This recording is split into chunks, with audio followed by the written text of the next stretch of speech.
online right now, then I'd love to help you through that journey as well. To all the staff from Speakers Institute, you guys have been really supportive and really, really lovely and encouraging.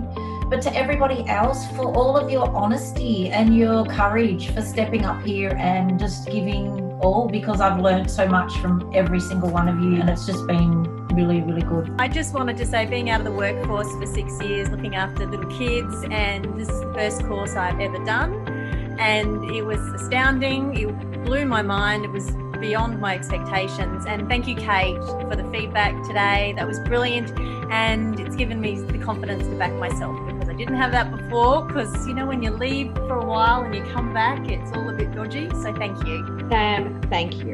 Thank you. Thank you. That has been absolutely awesome. I've learned a hell of a lot today, and I really feel like we're all improving. So thank you so much. It's been really awesome.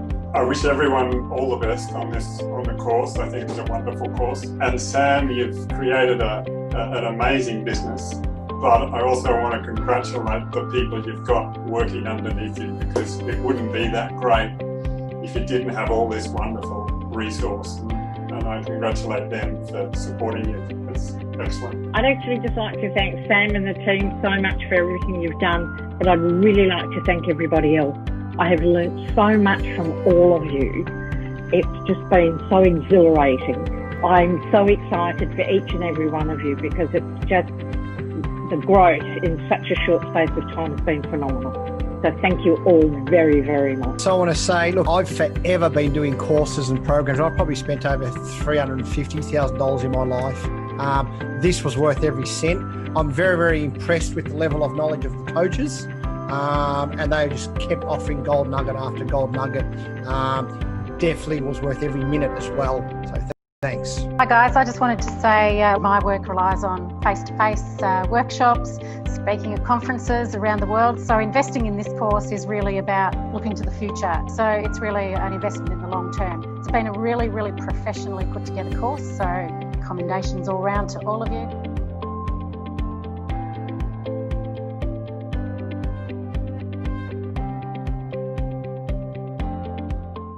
I had a story that I didn't know how to get out to the wider, broader audience. I didn't know if it mattered. But I came to the 3-day Premier's boot camp and I had my aha moment. I can't believe it. I was so worried my investment might be lost, but it's not. So do yourself a favour and come along to the Speakers Boot Camp. I ask you today, what will you do when you're next faced with a difficult situation? Or when you're helping someone through a difficult situation? Will you ignore it? Or will you face it head on? You've been on an amazing journey, but now you've reached a turning point. Actually, you have turned already.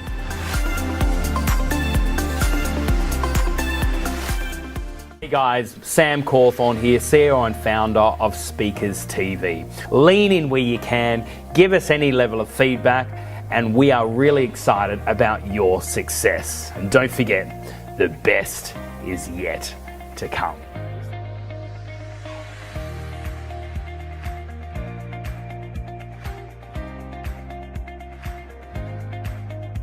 The reason why I joined was I wanted to really discover whether I had enough talent and how I could raise my game to become that speaker. I want to talk to you about the subject of mental health, and more particularly the issue of stigma attached to mental illness. I just love your heart. Today, you touched us, you moved us, and you inspired us.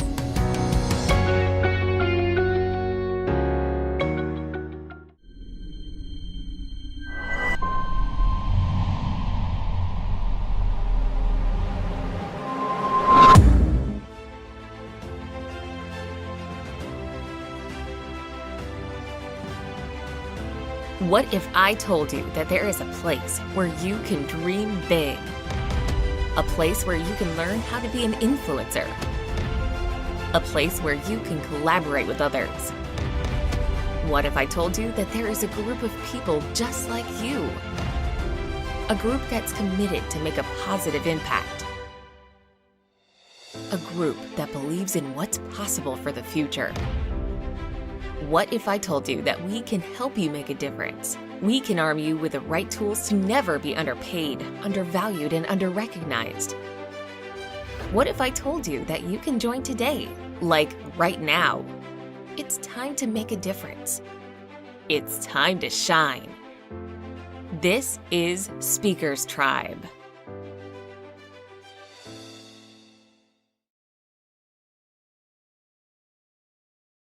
Welcome to Saturday's episode of Speakers TV.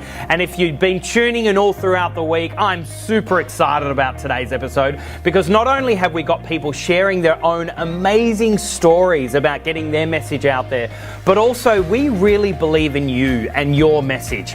And so that is why we've gone all around the world to bring to you some of the greatest speakers, some of the greatest lessons, and actual tangible results to help you go from where you are today to where you really want to be. I'm super excited about today's episode, and I know that on your Saturday there is nothing else better to do than to tune in to this episode here on Speakers TV. See you soon.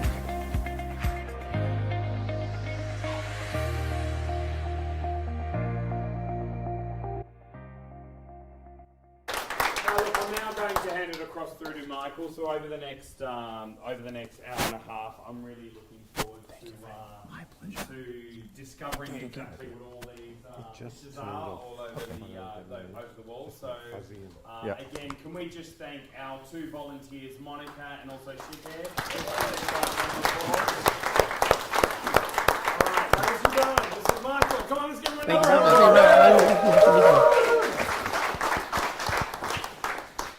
I love variations. It's just multiple descriptions of the very same thing. So you just look at what makes sense for you, incorporate it. Here's my starting point in almost everything I do. It's called Circles of Humanness. And it says, when you're communicating, people will absolutely size you up based on your appearance in the first 40 seconds. That's the length of time you have. So that's why if you especially memorize your opening, you do really well. In time, and if you're a presenter, usually within a half a minute, then your appearance will be replaced by your behaviors. And it's a little more indication accuracy of who you are. Over time, then it's styles. These are the people that you work with. The people you live with is going to be value and core. Now, I want to suggest that we are doing here what's called the Speakers Institute, but it's not keynoting, it's speaking. And I want to broaden what we've done so far to communication, which is different than keynoting. Keynoting is very, very different than training. It's very different than sit-down communication. And I want to suggest that you have two questions you want to ask yourself whenever you're communicating with someone else. What circle of yours do you want to share? And what circle of theirs do you want to engage with? Those two questions are the overriding questions. What do I want to share? If I go vulnerable, will they go vulnerable? Do I want them to go vulnerable?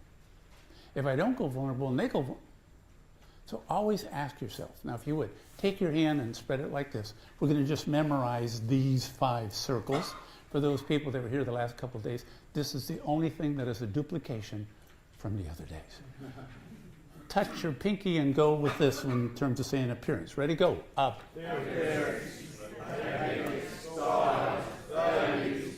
Now hold out 2 hands.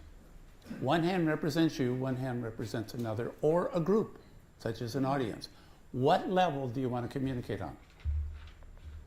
If you're all safe, then go with value and core. If you're not safe, you may want to stay out on some of these. There's a difference. One of the things I find with my wife, Gail, is that if we don't have time, don't try to go to the inner sanctuary. Because whoever does it, honey, I really want to share with you today.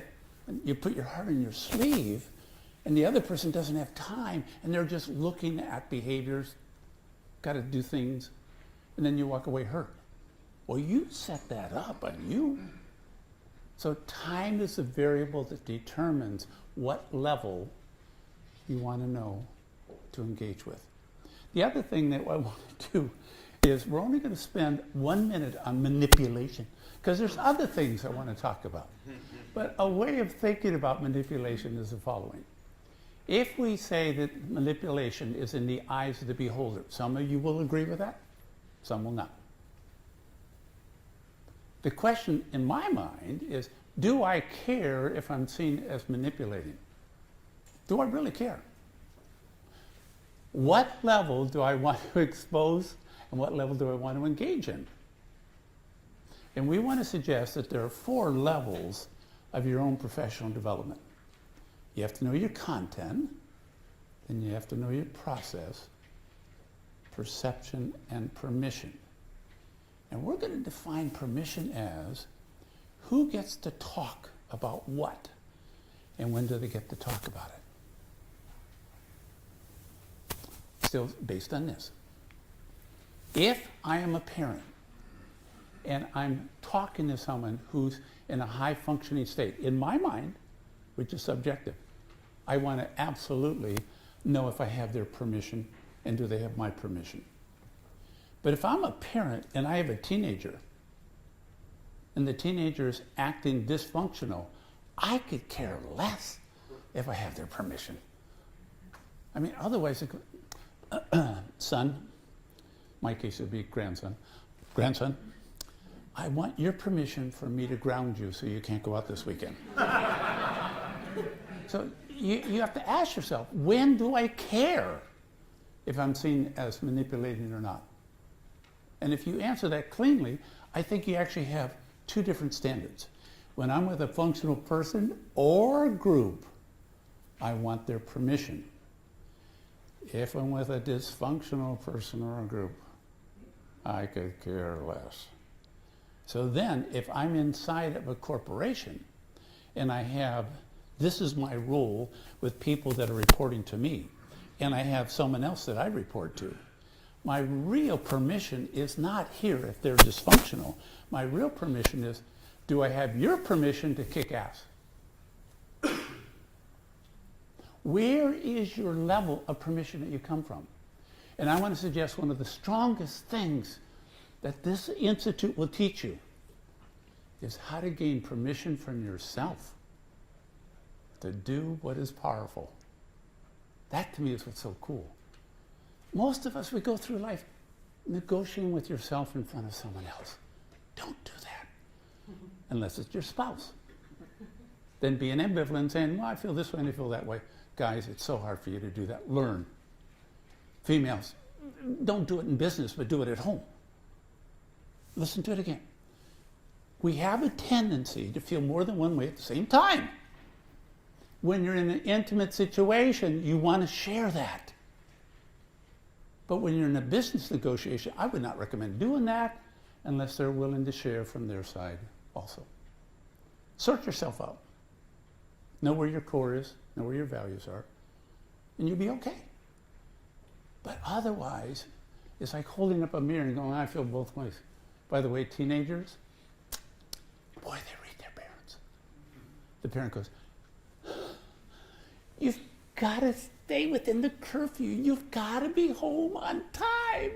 And the teenager over goes, I don't think they'll enforce it. They're negotiating with themselves. They're negotiating. But if you're clear and unemotional, and I recommend going visual instead of oral. So here's the curfew. If you're home at 11 o'clock, you're on time. Good luck. I will not expose my heart when I'm being a manager. I will not. For me to go, so you have to be home, please, you hurt my feelings when you don't come home on time. Go. Stop it. Sort out. Who am I? What level? And so that's why I started everything with the idea of circles of humanness. Using that second level called behaviors, we're going to look over here. And if you turn your bodies a little bit, we're going to look at nonverbal communication. Not quite the same as body language. And what I've had the pleasure of doing is trying to figure out, what do we mean by nonverbal communication? And what we did was we came up with 21 different patterns in terms of what you can do. And there's only 21. And these are like the keys on a piano. If you're going to play a song, these are the only keys you got. And so you package them together differently. There's 3 things you can do with your eyes. And by the way, most of us are overtrained in eye contact. It's okay to break eye contact. Most of us go. Because we never break eye contact. We go like this instead of like this. Look where you want them to look. Second thing, auditory. You have 2 different basic voice patterns, being credible and being approachable. If you would you take your hand, hold it out like this, look at me and just go like this. I get it. Keep your head still. Ready, go. I get it. Okay, this time have your palm up. Bob your head. Same thing. Ready, go. I get it. So that's the difference between the 2. If your head is still and your palms are down, your voice is going to come out with what's called being credible.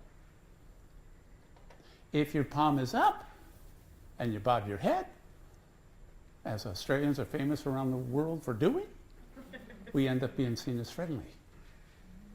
Once I was hired by the University of Wollongong because they had a lot of their professors going to international conferences delivering papers. And they noticed that when they were delivering their papers with their voice pattern, and next to them was someone from northern Germany at a university. People never left that room. They left. Because our voice pattern naturally is friendly. We don't like authority historically. Northern German, they like it. So you need to understand, you have 2 different voice patterns when it comes to being auditory, and you need to know which one do you want to use. In general, if you are speaking and you want to make sure you're sending information, use all of these nonverbals. You have to be home by 11 o'clock. You have to be home by 11 o'clock. It's optional. If you keep your head still, your palm down, and you go like this, be home by 11 o'clock. Make a lot of pauses. Ready, go. Come on, I'm training you to be parents. Ready? Ready, go. Be home. Listen. Be home by 11 o'clock. Lots of pauses. Go. Be home by 11 o'clock. Now go like this. Have your palm up and go like this. Let me first do it alone. Be home by 11 o'clock. Go. Be home by 11 o'clock.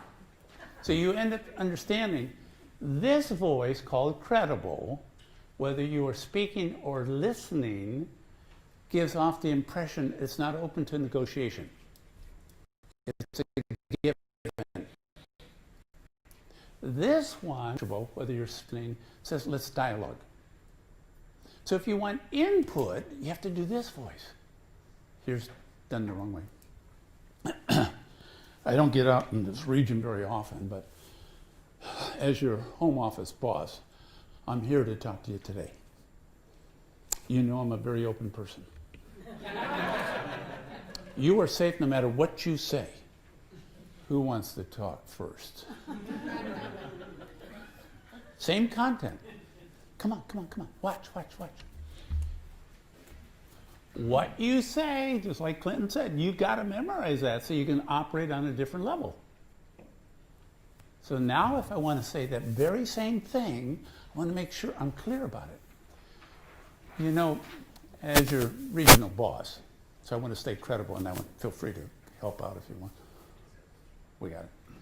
As your regional boss, I don't get here very often. Now, since that I just did, I have to step out of it if I want to change my persona. So what we're going to do today is we're going to be talking about how's it going. We're going to brainstorm lots of things that are going on. We're going to write them up on a chart. You're safe. Who wants to talk first? So the amount of dialogue is very, very different.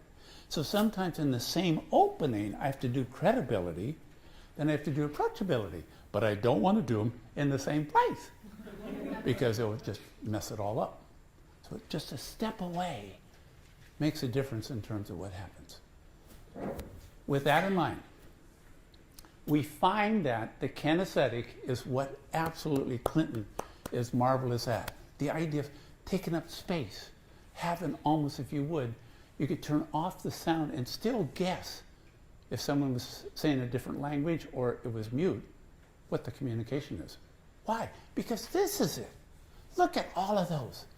It has the most patterns of any of the patterns we have. Then you have breathing. Breathing is really, really critical.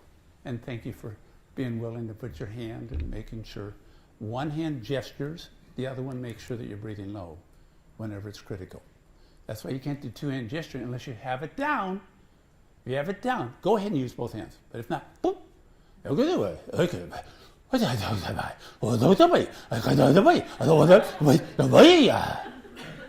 Because they're really paying attention to your breathing more than anything else. There's two special patterns where we've taken the ones from visual, auditory, and kinesthetic, and we put them together.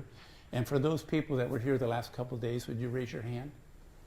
Okay, would you keep your hand up just for a second?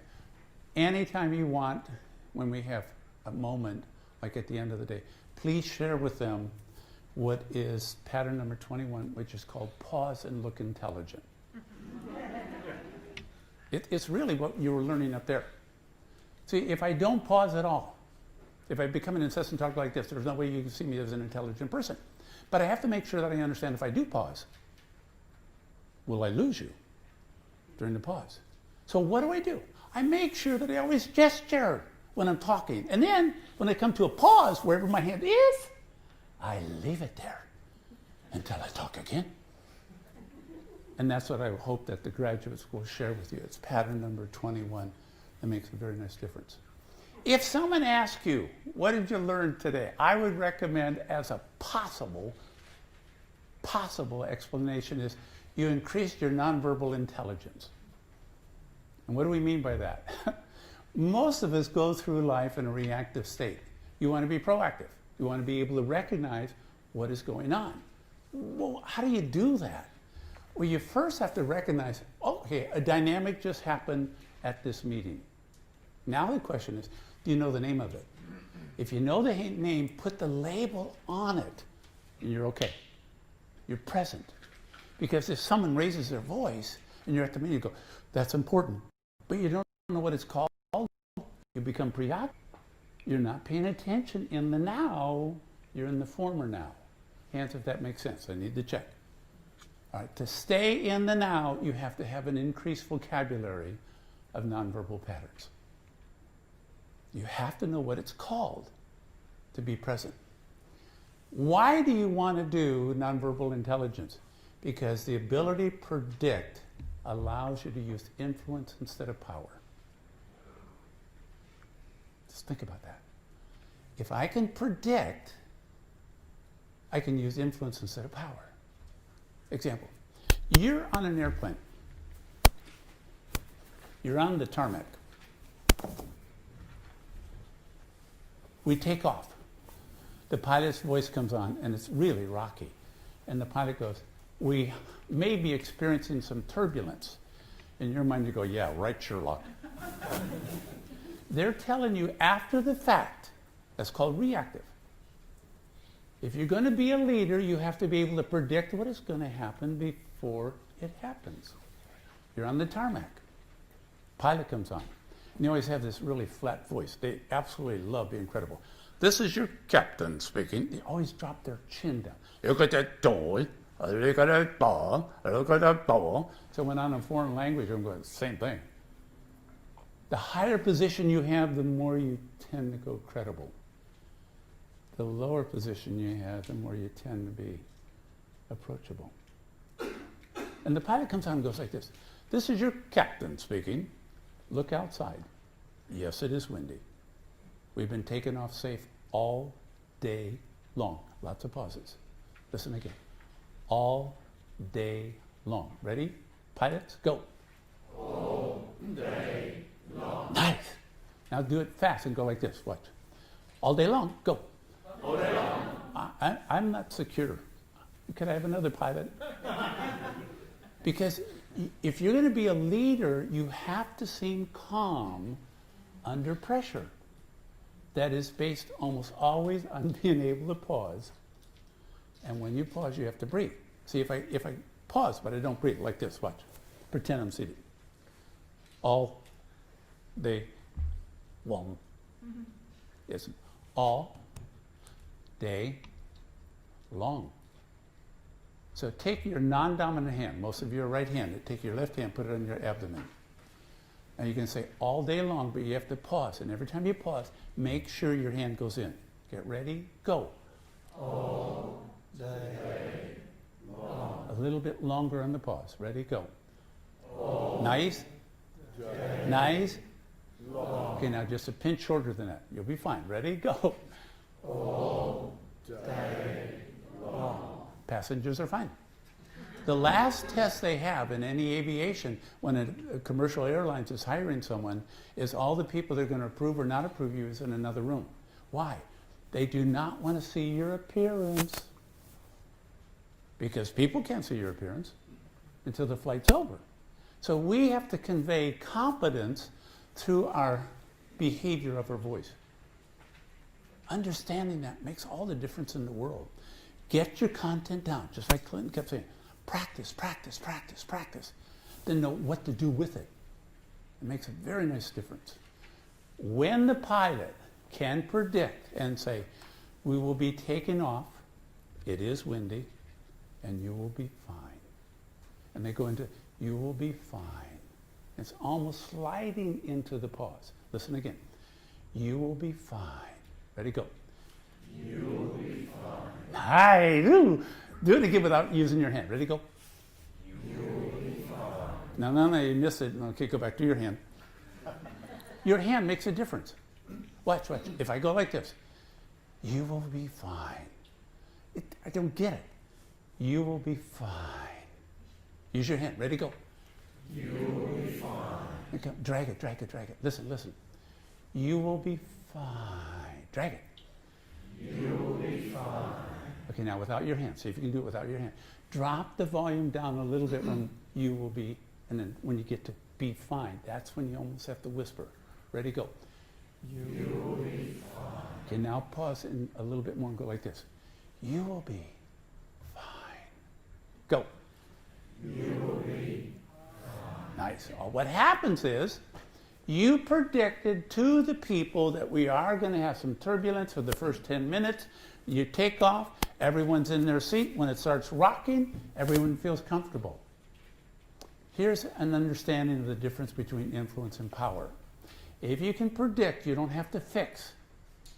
You only have to acknowledge. If you can't predict, they want you to fix. Oh, it's so much easier to have nonverbal intelligence. I hate fixing things. I like acknowledging. Learned something from the internet about 4 years ago. I have a very small corporation. I have 6 people most of the time, and sometimes we have 8. And we did 2 things that we found that's really, really effective. And that is when they all get in right around 9 o'clock, we do a stand-up. Because we stand up instead of sit down, it's under a minute. And all we do is go around and say, what is our goal for the day, and do you need anyone else's help? So now we're all aware of what's going on. But it's so cool to do that. The second thing we do, at the end of the week on Friday, small corporation, you're required to have lunch with us. And lunch is extended. You're paid for lunch. Lunch is extended 15 minutes, and we go around. And all we do is we say one thing that you appreciate about someone else at that table and one thing you appreciate about yourself. And what we found was if we only said things you appreciate about someone else, everyone did a fine job. But to be able to be comfortable saying something you did, come on. You deserved to do well. And so we actually built that in. And it was so amazing looking at your circles. For the first couple of months, every time we had a new person join us, they only talked about behaviors because they could talk about home as well as work and say, yeah, this week I'm really proud I did, and they would say something. But as they got more comfortable, they said, I was proud. I had a temptation too, which is inner sanctuary, and I was able to resist. If you look at any information we have about what's called high-performing teams, they all say, every book, you've got to trust each other. Well, what is trust? When you share your inner sanctuary, and that is kept secret. It's confidential. You don't share outside of that room. That's high-performing teams. So I go back to this. I love studying nonverbal communication because I want to be able to predict. Now, I can't always respond to groups, to patterns. Why? Sometimes I don't have permission. I've been in a whole lot of situations where people go, well, what would you do then? I go, I have no idea. Still learning. But at least I can recognize, can I label why I'm going to have a difficult time with a group? Wow. It's voluntary. You're here. When I go in-house, that's pretty different. That's pretty different. So understanding your audience and how they think about reality makes a nice difference. But I want to share something that, especially with the staff back here, that I never get a chance to really share. And that is, why is nonverbal understanding so powerful? And I want to suggest that almost any model of communication tends to have 3 levels. You first have to learn the foundation of it. Then you have to learn the strategies of it, and then you have to learn the refinements. So I was trained in principled negotiation, Fisher and Urey, the Harvard Project, transactional analysis, parent-child adult, neurolinguistic programming. That was required as a brother. So I learned, and I would learn all of these different models. I'd learn all these different models. And what I found was I couldn't transfer my knowledge from one model to another. They always made me start over again. I kept going, I don't like wasting knowledge that I've already gained because I practice. So I kept looking at what is going on. And what I found was if I took all of the models and put them together, and I was trying to go from outside in, the refinement level almost always were nonverbals. Well, if I could just learn nonverbals apart from the model, I would have a transferable set of skills for any other model of communication I go to. And that's why I love nonverbals. It puts me at an elite level every time I'm introduced to a new model. I don't have to start over. So instead of learning all these models from the inside out, I would rather teach people how to have the highest level of communication in any model. Those are the nonverbals, and they are the center of every model of communication I've ever come across. They're transferable. You get to take them wherever you go. And they're also cross-cultural. You have to first learn the baseline. Example, coming up in June, I'll be in northern Germany. And if I can get the northern Germans to just about gesture this much, I'm very, very happy.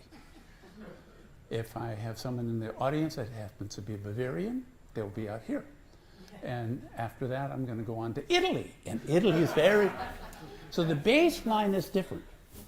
The baseline is different. But once you have the baseline, these 21 patterns, they all apply. So I welcome you to nonverbal intelligence in terms of understanding 21 things you can do. Today, what we're going to be covering is we're going to be looking at group dynamics.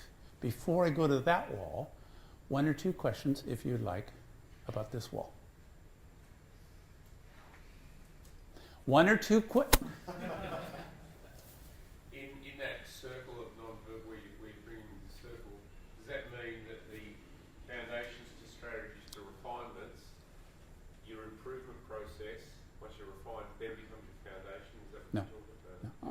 It's just that if I learn all the nonverbals of this model up here, I still have to go back and understand the terminology, the perception, all that. But once I get up here, I already know that. That's what's so cool. Yeah. Thank you. The tonality on your annotations there, it's like downward is, so on the right one there. The speaking. On the speaking. Speaking. Speaking. Over here. Thank you. Tonality. Go, Michael. When you go up, isn't it a question as opposed to when you go down as authority? Is that? Or you're asking for input. So what do you think? Yeah. We're just coming out of a phase that has been internationally because the internet being international, we're just coming out of the phase that almost all teenagers sounded like they were from Australia. We're just finally coming out of that. And even the two people in my office that are millennials, when they're really, really relaxed, they go, you know, when I'm talking, I keep going, don't do that, don't do that. Especially when you're on the phone with a customer saying, yes, I think we can do that. No, you say, yes, we can do that. So the assurance in terms of it. Thank you. I want to introduce you to group dynamics. Group dynamics is very, very different than understanding one-on-one communication. And this could be a 5-day course, so we're just going to introduce you very quickly in terms of communication. You already know the idea of the 4 levels of your professional development. What is nice about having Clinton and Michael and Sam, and you're exposed to all of them, is there's no right or wrong way of doing things on the art level, but there is on the science level. The science says, always do this, never do this. When you get to the art, you try different things. And so the flexibility that you have to have when you move into group dynamics is much higher than when you're talking one-on-one. These are the 3 variables we want to suggest. And if you would later, feel free to take pictures of all of these. The size of the group, the length of time you're together, and the degree of familiarity they have with each other, those are the 3 variables that determine what kind of communication is appropriate, statistically. The larger the group, the smaller the time I'm with them and they don't know each other, it's perfectly okay to have a high dependency. Anthony Robbins is a genius. He knows how to do this. But you put Anthony, personal friend of mine at one time, not that we're not friends now, you put him into a situation where you have a smaller group, they're together longer, he doesn't do as well. He likes high dependency. It fits his personality beautiful. Why? He loves credibility. So matching up who you are, your circles, and what you do, if you match really well, you get to be pretty much yourself. But if it's not matching, then you have to really stretch. Please, if you get a chance, watch Anthony. But if you would, watch him twice, like on DVD. Turn off the sound the second time. You watch him. He will have the full extension of his 6'7" frame. He will be constantly doing this at a time. But if you may, he'll go like this, and then he'll bring it back, and he'll have his whole back become straight.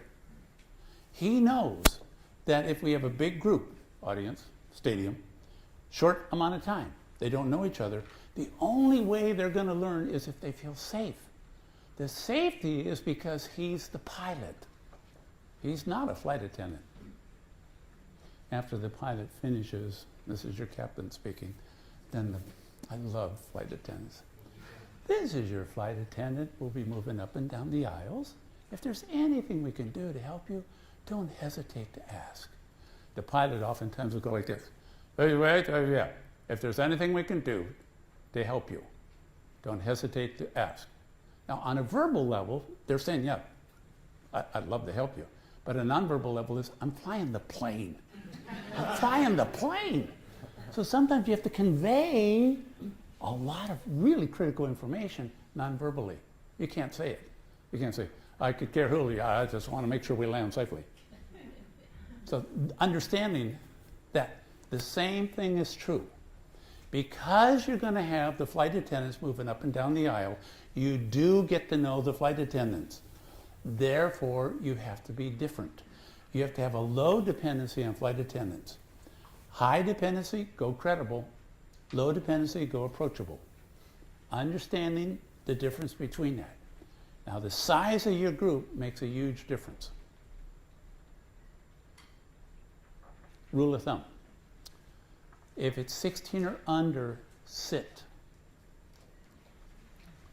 If it's 25 or more, stand. I know, what about 17 through 24? I know. It's the other two variables. But 16 and lower, just sit. You'll be fine. 25 and above, stand. And this is why, to me, if we're going to talk about Speakers Institute, that's different than Keynote Institute. See, what is a keynote? A keynote is a tremendous amount of high dependency. You bet you get to be a hero. And be careful. If it goes to your head, you can have a hard time keeping personal relationships.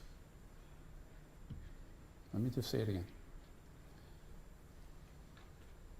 It is so tempting to become full of yourself because it works for them if you are full of yourself. But what happens when you finish? You have to go back to knowing who you are. Style is different than who you are. It's perfectly okay for you to go, I'm so frustrated, and realize I would never do that in real life. It's perfectly okay to do that because of the situation we have in front of us. So my question for you now is, what level in terms of dependency would fit your style? How many people are comfortable now, not in the future, now, with a large group and having a short amount of time and they don't know each other? Hands. Look around so you can see. Okay, let's go the other way. How many people are much more comfortable if it's a smaller group, you're with them longer, and they do know each other? So now the question is, you have to then vary if you're working in-house, because now that's true. Where public, it's here. So the difference between what happens is huge. Next to this is something that we normally don't cover, but it fits for people that like to do keynotes. And that is, what are the levels of learning that happen? One of the most common things you're going to do is you have to say things that are reminders of something they already know. And then they feel smart. Then you have to teach them something that they can master. The third level is you teach them with practice that they could actually learn it. And the fourth one is what is humanly possible. Keynote presenters do the fourth level. My tragedy is, and I overcame it, therefore you can too. That's a summary of keynoting. What happens though, you need to understand, a lot of people will walk away and go, I could never do that. Because it's the most sophisticated level you have. So you may want to consider how to mix in 3 levels besides what is humanly possible. It makes a very nice difference because they feel smarter as they leave. What is group dynamics? Best way to describe group dynamics is to use a triangle. It's the strongest geometric shape we have. Pressure on one side is experienced by the other 2 sides. You have 3 corners, and they represent the person in charge, individuals, and the group as a whole. And it spells out an animal so that you'll be able to remember it. We're not talking about chauvinism, we're talking about an animal. So when you look at this here, the size of the person that is in charge has to be great when this is a circumstance. When you have a group that is well formed, then you get to be human. And this is where Clinton and I, you just want to say, well, that works for me, that doesn't work for me. I strongly suggest, do not be vulnerable unless you're seen as competent.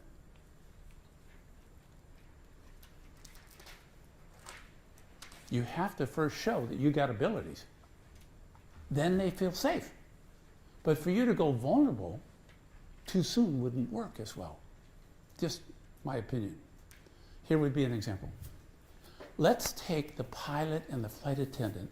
Let's change voices and see what happens. Here's the pilot trying to be approachable. Hey, this is your captain speaking. We have a lot of fuel. We're going to go to Perth. You know, it takes about 5 hours, but we got to get out of here. Brisbane is going to be closed down by fog. So if you would, use your call button. How many people want to go up to Darwin for a couple hours before we go? You're off that plane.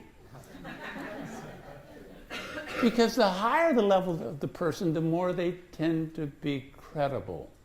They have answers. They want you to follow them. Now, let's go to the flight attendant and switch voices. This is your flight attendant. I'll be moving up and down with the aisle with my cart. Keep your bloody toes and elbows out of the way. You immediately say that this person is in a bad mood and the pilot is incompetent, but you allowed them to have exactly the opposite voices. So the idea of how definitive you can be, it depends. Be careful of you only having one way to operate. It depends on the group. It doesn't depend on you. I love it when I had to go from, because I was a classroom teacher for 18 years, I knew how to do self-contained. They knew me. I could work at it. If they didn't like me, I'd teach them to like me over time. And then I started doing keynotes. I went, I don't know how to do this yet. How do you do it? Instant, like that. And I realized I couldn't go in because I was going like this. I tried to meet each person, shake their hands as they came in, friendly, hope they like me, hope they like me, hope they like me. And my head was so far forward, it's unbelievable as I talk. And I just had to learn how to bring the chin back. Make them come to me, not for my own glory, for their sake of safety. Set aside your own ego. What does a group need? Do what they need. Do what they need. Because otherwise you're going to get caught in a situation where the individual has a question for you and the group doesn't want you to give that person attention. You're trying to balance what is going on. So that's why a lot of times you have to open with 2 questions. You have to limit the amount before you ever start. Why? Because in general, the group comes before the individual. Whoa! All of humanists here in the room. It's hard to hear. The group comes before the individual. Just try it out. You may not agree with it, but we're going to count 1, 2, 3, and you're going to try to say that. Ready, go. The group comes before the individual. If the group is really, really functional, then you can have the individual come before the group. What's the situation? Especially in-house. So you say, my philosophy is, please walk out of here at 3:30 when I finish saying my philosophies. Get an S on that one. That was supposed to be fun. I want to suggest that this is a great way of understanding what happens in a group. And I'd like you to think of situations where you've actually seen this occur. These are called the stages of irritability. It is the biggest trap as presenters, coaches, trainers. I love being a trainer much more than a keynoter. I can do a keynote, but I'd much rather be the longer term. Here's what's going to happen. If the group is irritated by the individual, the first thing they do is they go shock. What does shock look like? It's like this. All right, this side. Just a second. You're going to go shocked. Would you please look over here? Look over here. Now look above all the heads. Find a spot on the wall because you're going to peripherally see the whole bodies move. I'm going to count 1, 2, 3 and just go shocked by going like this. 1, 2, 3. A little bit more. You were too calm on that. You were just a little bit more. Look on the wall. Look on the wall. This is when you go shock, you can't look at individuals. You look at the entire room at the same time. 1, 2, 3, go shock.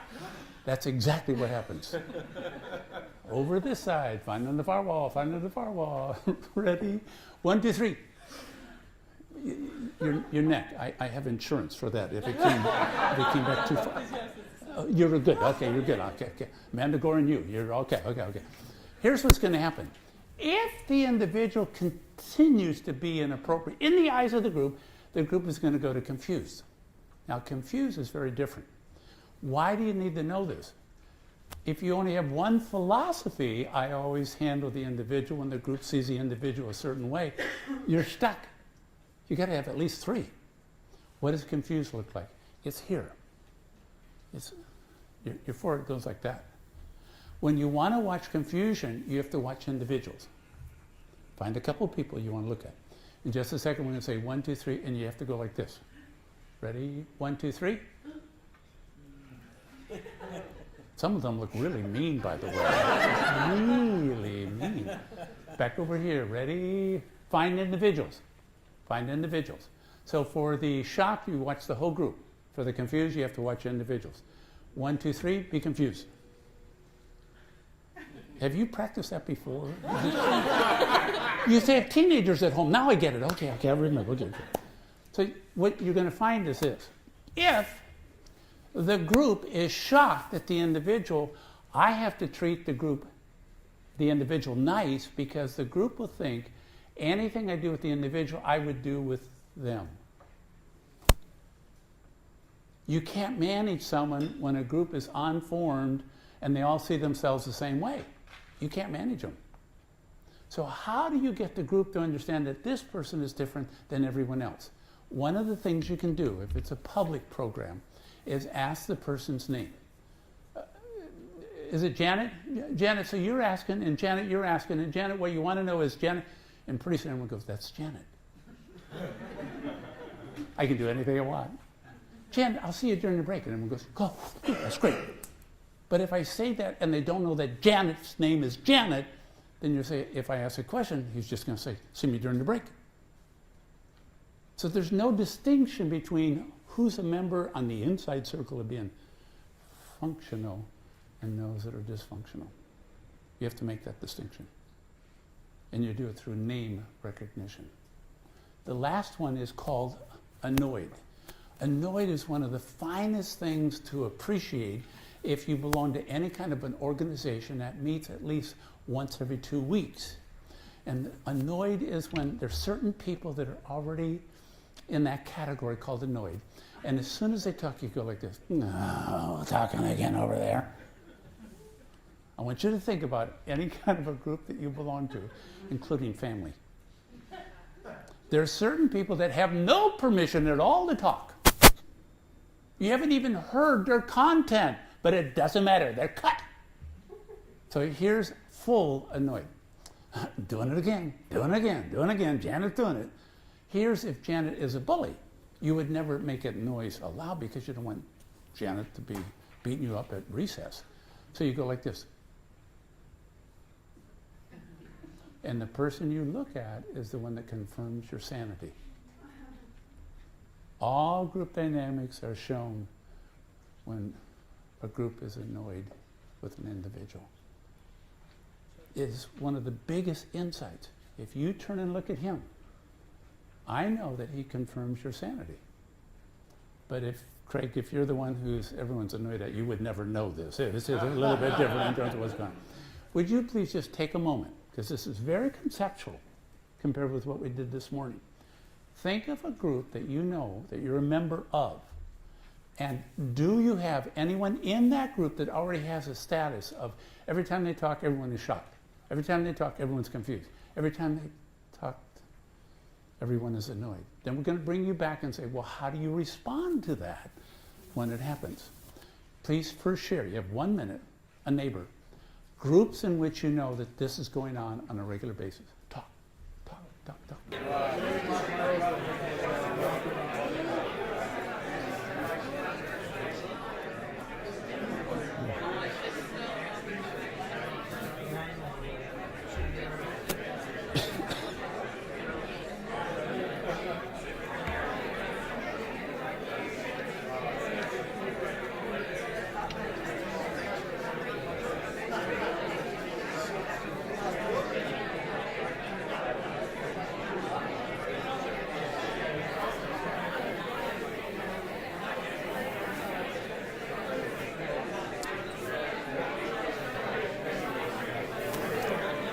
Half a minute. Half a minute.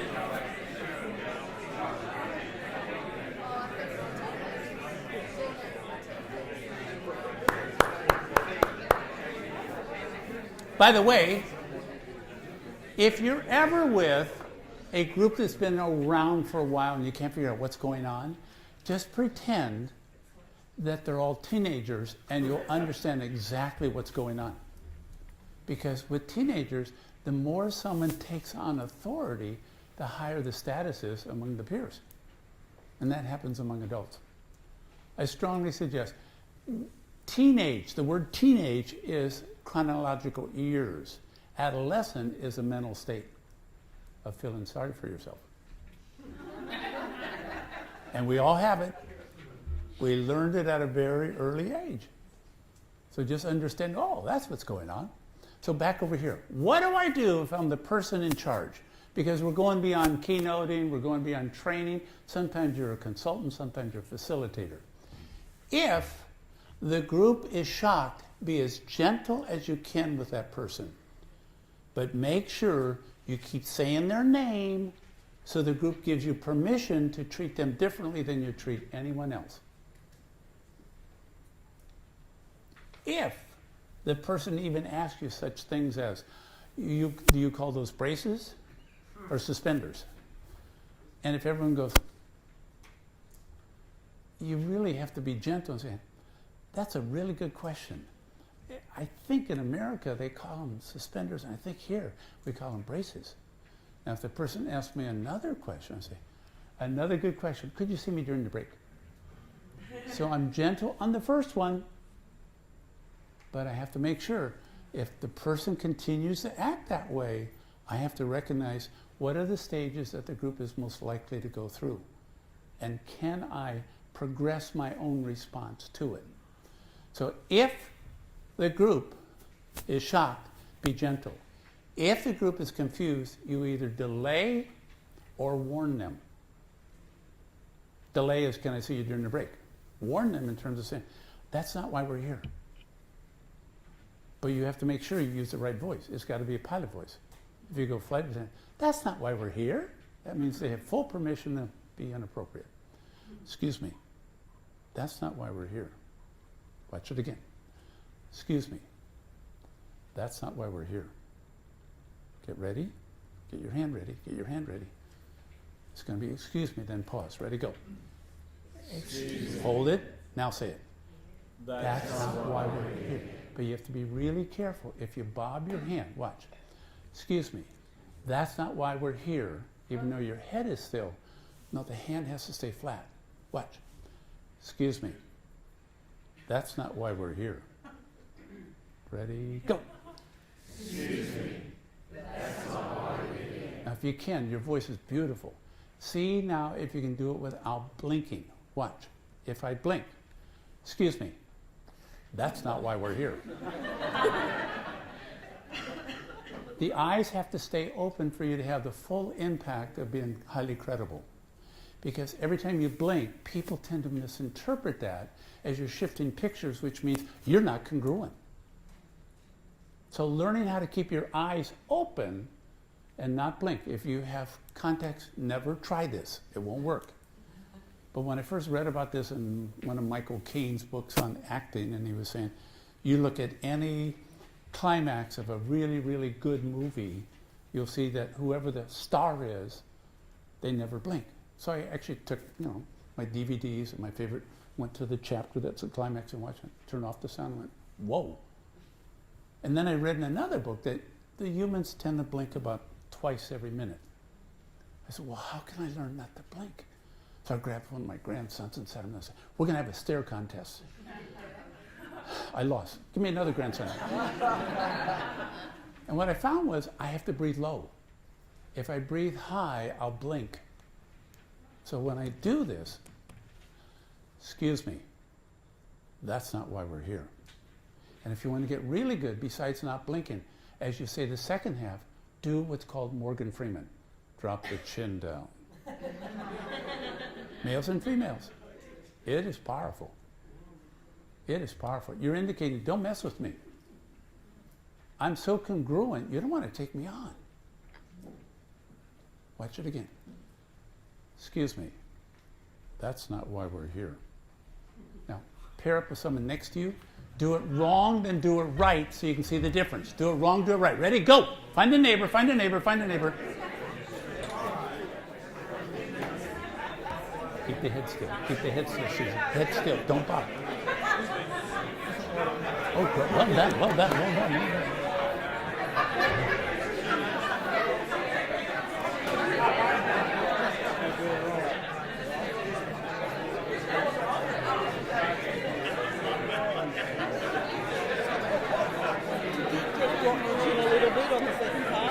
Just keep dropping it down.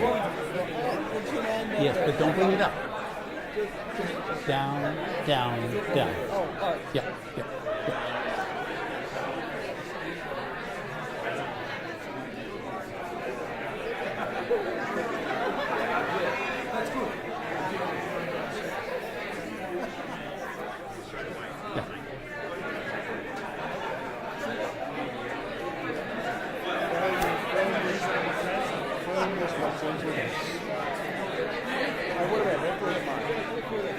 Depends on the group's response to them.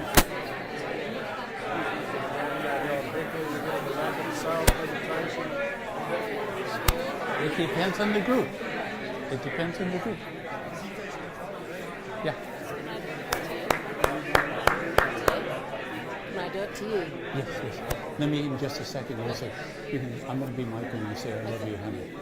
Oh. Okay. Okay, watch. Watch. Here's the secret in terms of understanding group dynamics. If you have a dysfunctional situation with the individual, your audience is not the individual, your audience is the group.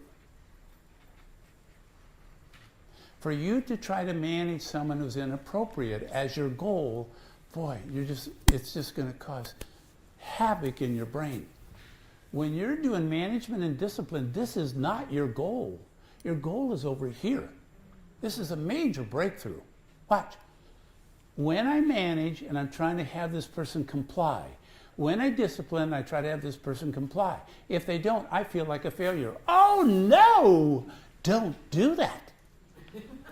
What is the purpose, especially of discipline, but to some extent management? It's to confirm the sanity of the group that has to live with the person who's dysfunctional. It's the other corner. This is not your goal when someone is dysfunctional. This is your corner. Where's your audience? So if someone is going to heckle me, it's not me and the heckler. How is the group looking at this? And if the group finds it very funny, and the heckler does it again, and the group finds it funny, I'm working with teenagers, adolescents. And so I go, well, it's a dysfunctional group. It doesn't matter what I do. It's not going to work. But I think it's just great. If you have, can I have someone volunteer? Just raise your, okay. So Henry, is it? Yep. Henry, in just a second, I want you to raise your hand at this time. Raise your hand. So I see Henry's hand, but I don't look at him. So because I don't look at him, I have permission to walk all the way over here, continue to talk. Now on the far side of the room, I say, yes, now I can see you. But most of us are so overtrained in one-on-one communication. Henry raises his hand, and I go like this. Because I'm now back to one-on-one communication. You can't do that. You've got to move away from the person you're going to interact with.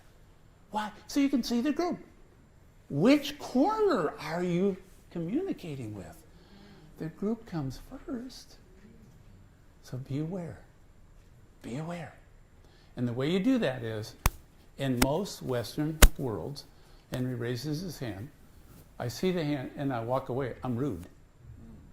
So I have to be able to peripherally see what is going on at all times, and Sam did a demonstration of this, so did Clinton earlier. Can you see other than where you look? Put down your hand, Henry. If you look. Not the other hand either. Come on. So having a sense of this, and I want to give you an experience of what this is like. I'm going to ask you to be in groups of 3, 4 is okay. 5 will not work quite as well.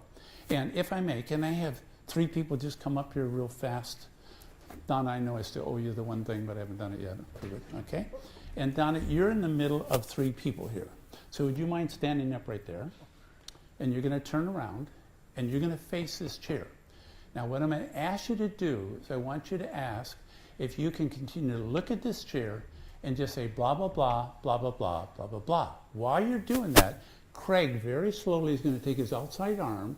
He's going to start moving it up. And you have to take the corresponding outside arm and you have to match it. So if you, no, the other hand. You have to match the same side. If he goes up and down, you have to go with him. But you're only looking at the chair. There you go, there you go, there you go. And he finally brings his hand down. And we have Michael over there taking his outside arm.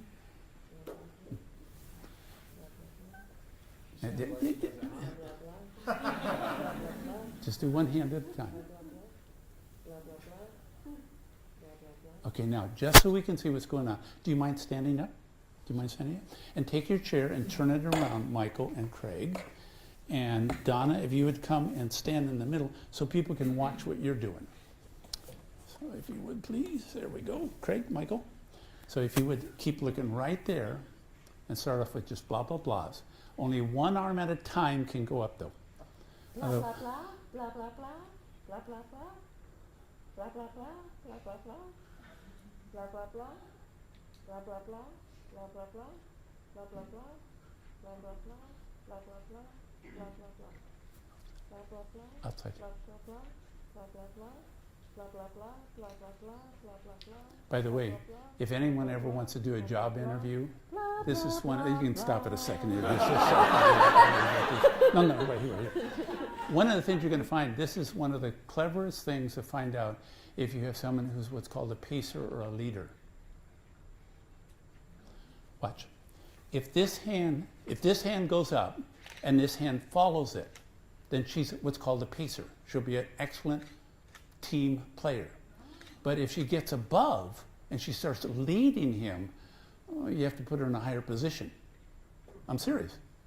You can actually see what we call pacers and leaders doing this activity. It's remarkable, but they can't know that you're doing it for that reason. But if you can do a job interview where we say, we just want to check your peripheral sight. We want to see how you can do it. Now go like this. See if you can talk and move your arms at the same time. Well, my name is Donna Perfect, and I'm a youth mental health first aider. See how high she went? Lifeline She was way ahead of him. trainer. This is a leader here. This is a leader here. Good luck, buddy. Good luck, buddy.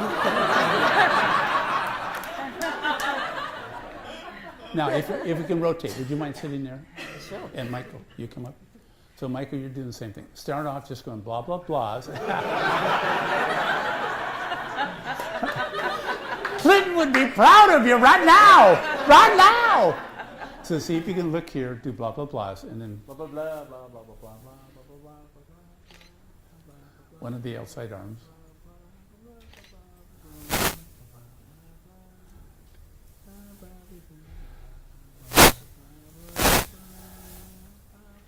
Okay, now see if you can start talking. Yeah, my name is Michael Bennett, professional comedian for the last 6 years. I really enjoy making people laugh, transforming their lives with empowering messages while making the dopamine go through the body to feel amazing. It's an incredible thing that I love doing at the moment, changing lives and leaving people with Let me stop. Can you see the difference between the two? Yeah. How many people can?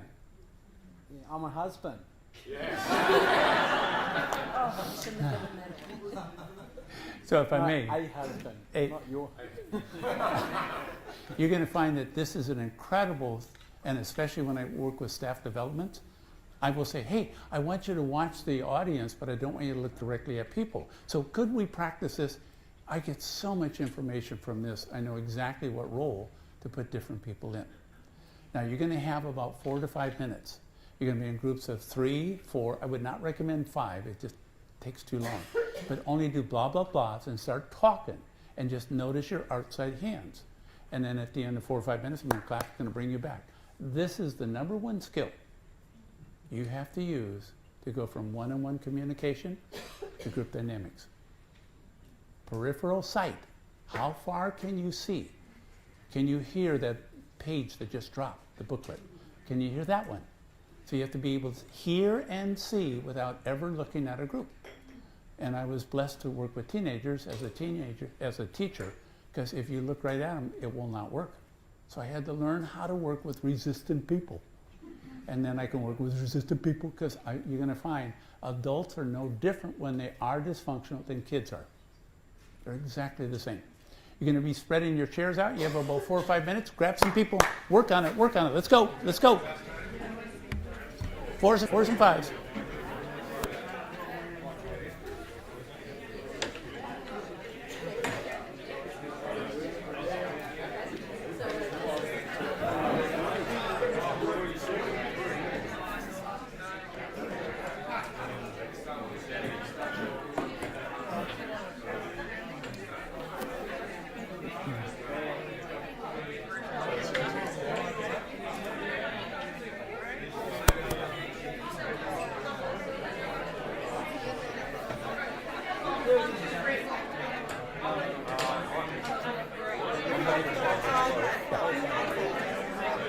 Make sure he's successful. If he's successful, go with both.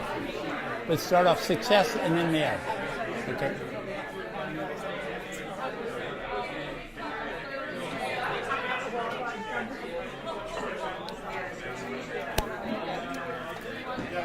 You two have natural peripheral sight. Really? Do you know each other at all? No. If you get a chance, I recommend, if you do join the group, try to work with each other on a regular basis. Your peripheral view is very, very wide. Oh, really? Yes.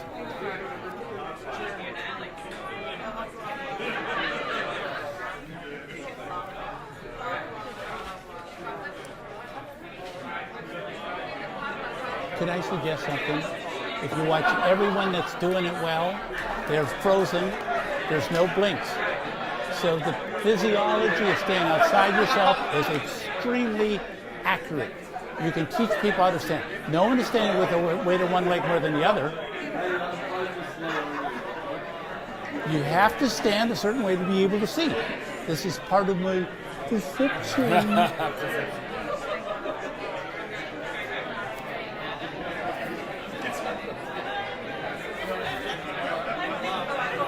Rotate, rotate, rotate, rotate, rotate, rotate.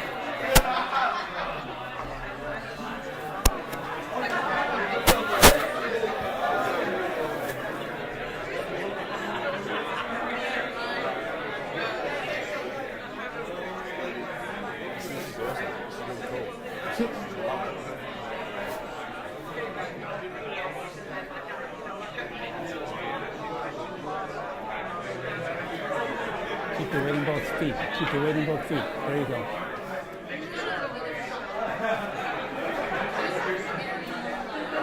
I want you to practice this on a regular basis. You have natural perceptual views, but I want to make sure you can increase it more.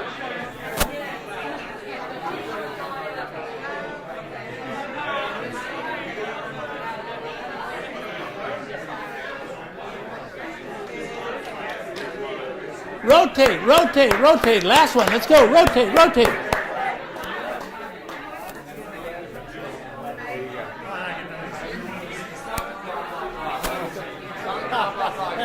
Come on, come on, come on, come on, come on.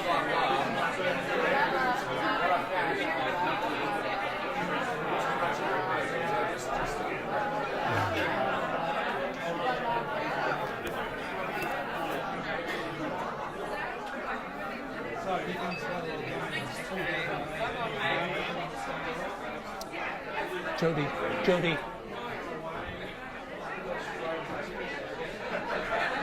The woman in red over there is standing up with her arm. Yes. She has the ability to both pace and lead. She's an amazing human being. If she gets part of our class, make sure you work with her on perception. She has natural ability, but she's got to work on it. Last round, last round, last round, last round.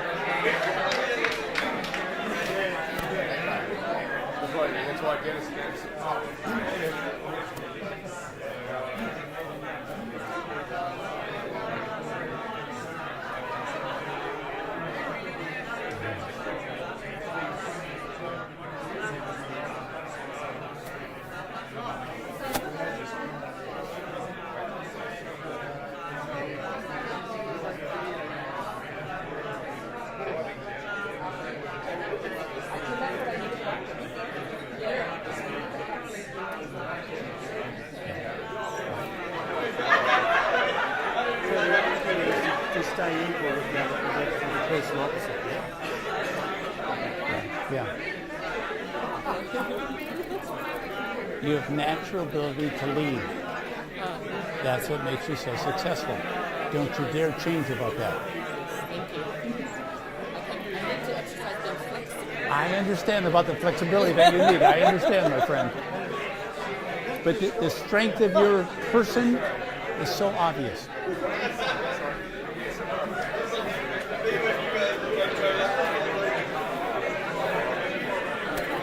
Good job, good job, good job. Come on back, come on back.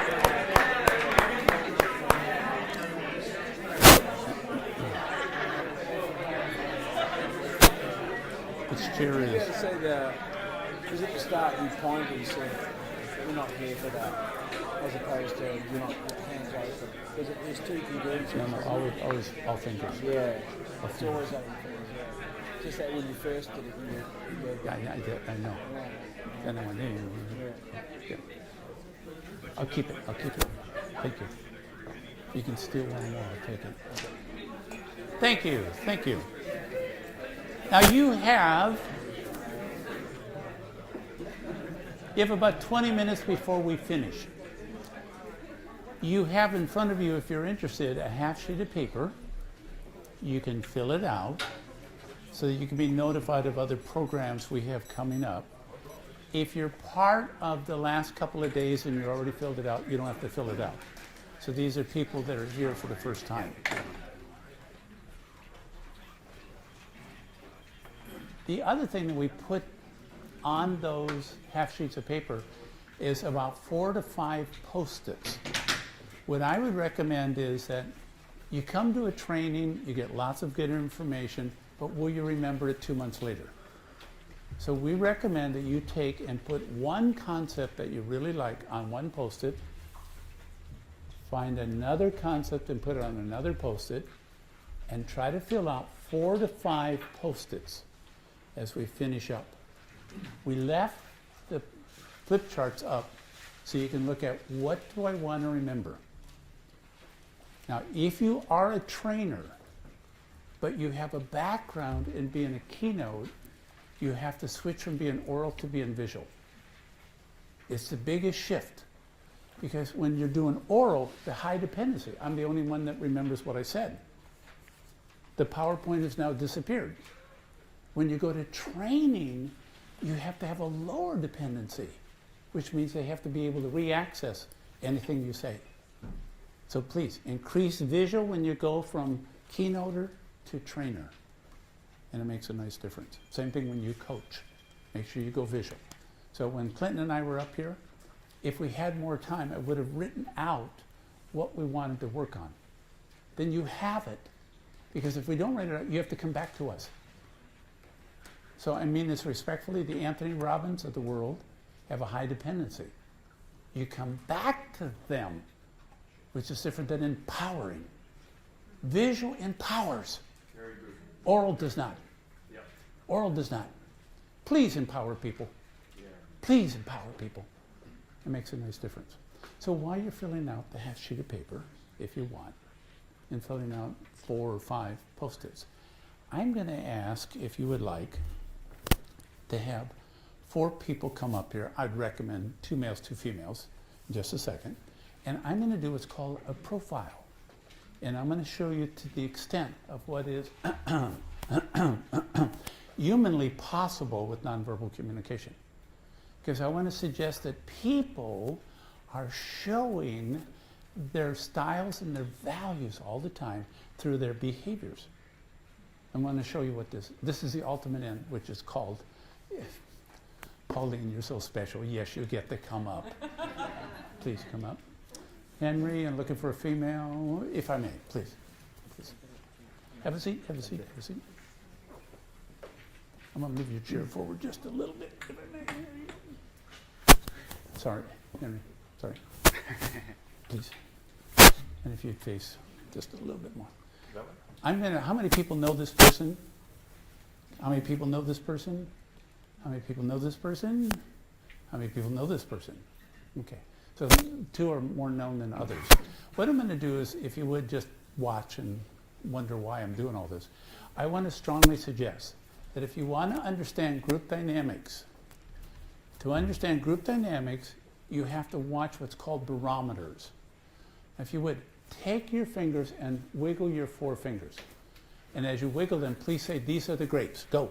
These are the grapes. Now take your thumb and wiggle and say, this is a rose. This is a rose. So if people that are vintners and they're trying to grow their grapes, if they want to know how healthy their grapes are, they look at the rose bush that they plant at the end of. So the barometer tells you what the rest of the group is doing. So you have to understand there's usually 4 people in a group. Those are the only ones you have to watch. And if you can read them, you can read almost anyone in the room. In terms of the people here, this is not a barometer. She's too highly qualified. She's a positive outlier. This person here, I've never met her before. I know Pauline. This person here is a beautiful barometer for this group here. Why? She has high levels of ambition. Do you know what I mean by that? Yep. But she has high levels of need to be secure. Do you know what I mean? Yep. So I watch her sitting right over there, and I know the whole room. I have to find who represents everyone. So how do I use this person? I use this person because if I'm saying things that are not sophisticated enough, she gets bored. Yes, you do. But if I do too much satisfying her, I will not satisfy her. So I'm trying to juggle which people in the room representing different subgroups do I want to pay attention to. Now, these are actual barometers for me, these 2 here. I pay attention much more. What is your first name? Gay. Gay? Gay, G-A-Y. I watch her a lot. I watch her to find out if I'm giving anything new. I watch him to find out if I'm providing enough safety. Do you know what I mean by that? No. I'll help you. So what I'm going to do is I'm going to go through, I'm going to show you lots of the people that I'm going to touch as I talk. Sorry, my hand might be a little cold. And I'm going to talk about what their values and styles are. But in a group, only 4 people are the ones you have to read. But you need to know which 4. You have to look at the roses. Roses are always an indication of the grapes. This person here is high value in terms of, if we're not having fun, I ain't coming back. Agree? Yes. Cognitively, he's a big picture person, just like someone else here. They love big pictures. If I don't give a big enough picture and I go too small, it won't work. Sometimes you go big to small. Do you know what I mean by this, Pauline? Yes. Do you know what I mean? Yes. They both love big to small. That is not necessary for this person here. He just has to make sure, have you explained it well enough that I can be successful if I have to turn to a neighbor and do an activity? Does that make sense, sir? That's what I mean by safety, sir. All right, so some more. All 4 of these people have high values of loyalty. In this group as a whole, loyalty is not a high regard. Those people that are part of the Speakers Institute, you already have that loyalty. It's a given. So it's not a high value. You don't notice it. It's just a given. This person here loves to have win-win. He wants other people to be okay next to him. And sometimes if he sits at the wrong place, up front is wonderful for him. Because if he's about 4 rows back, if someone wiggles too much between him and the speaker, it throws off his pictures and it won't work quite as well. Henry, you're the same way. You need to move up closer. You didn't get up here, so I thought I'd do you anyhow. Touching this person. This person here is not only brilliant in terms of who she is, she's one of the hardest working professionals I know. Would you please give her a hand of applause?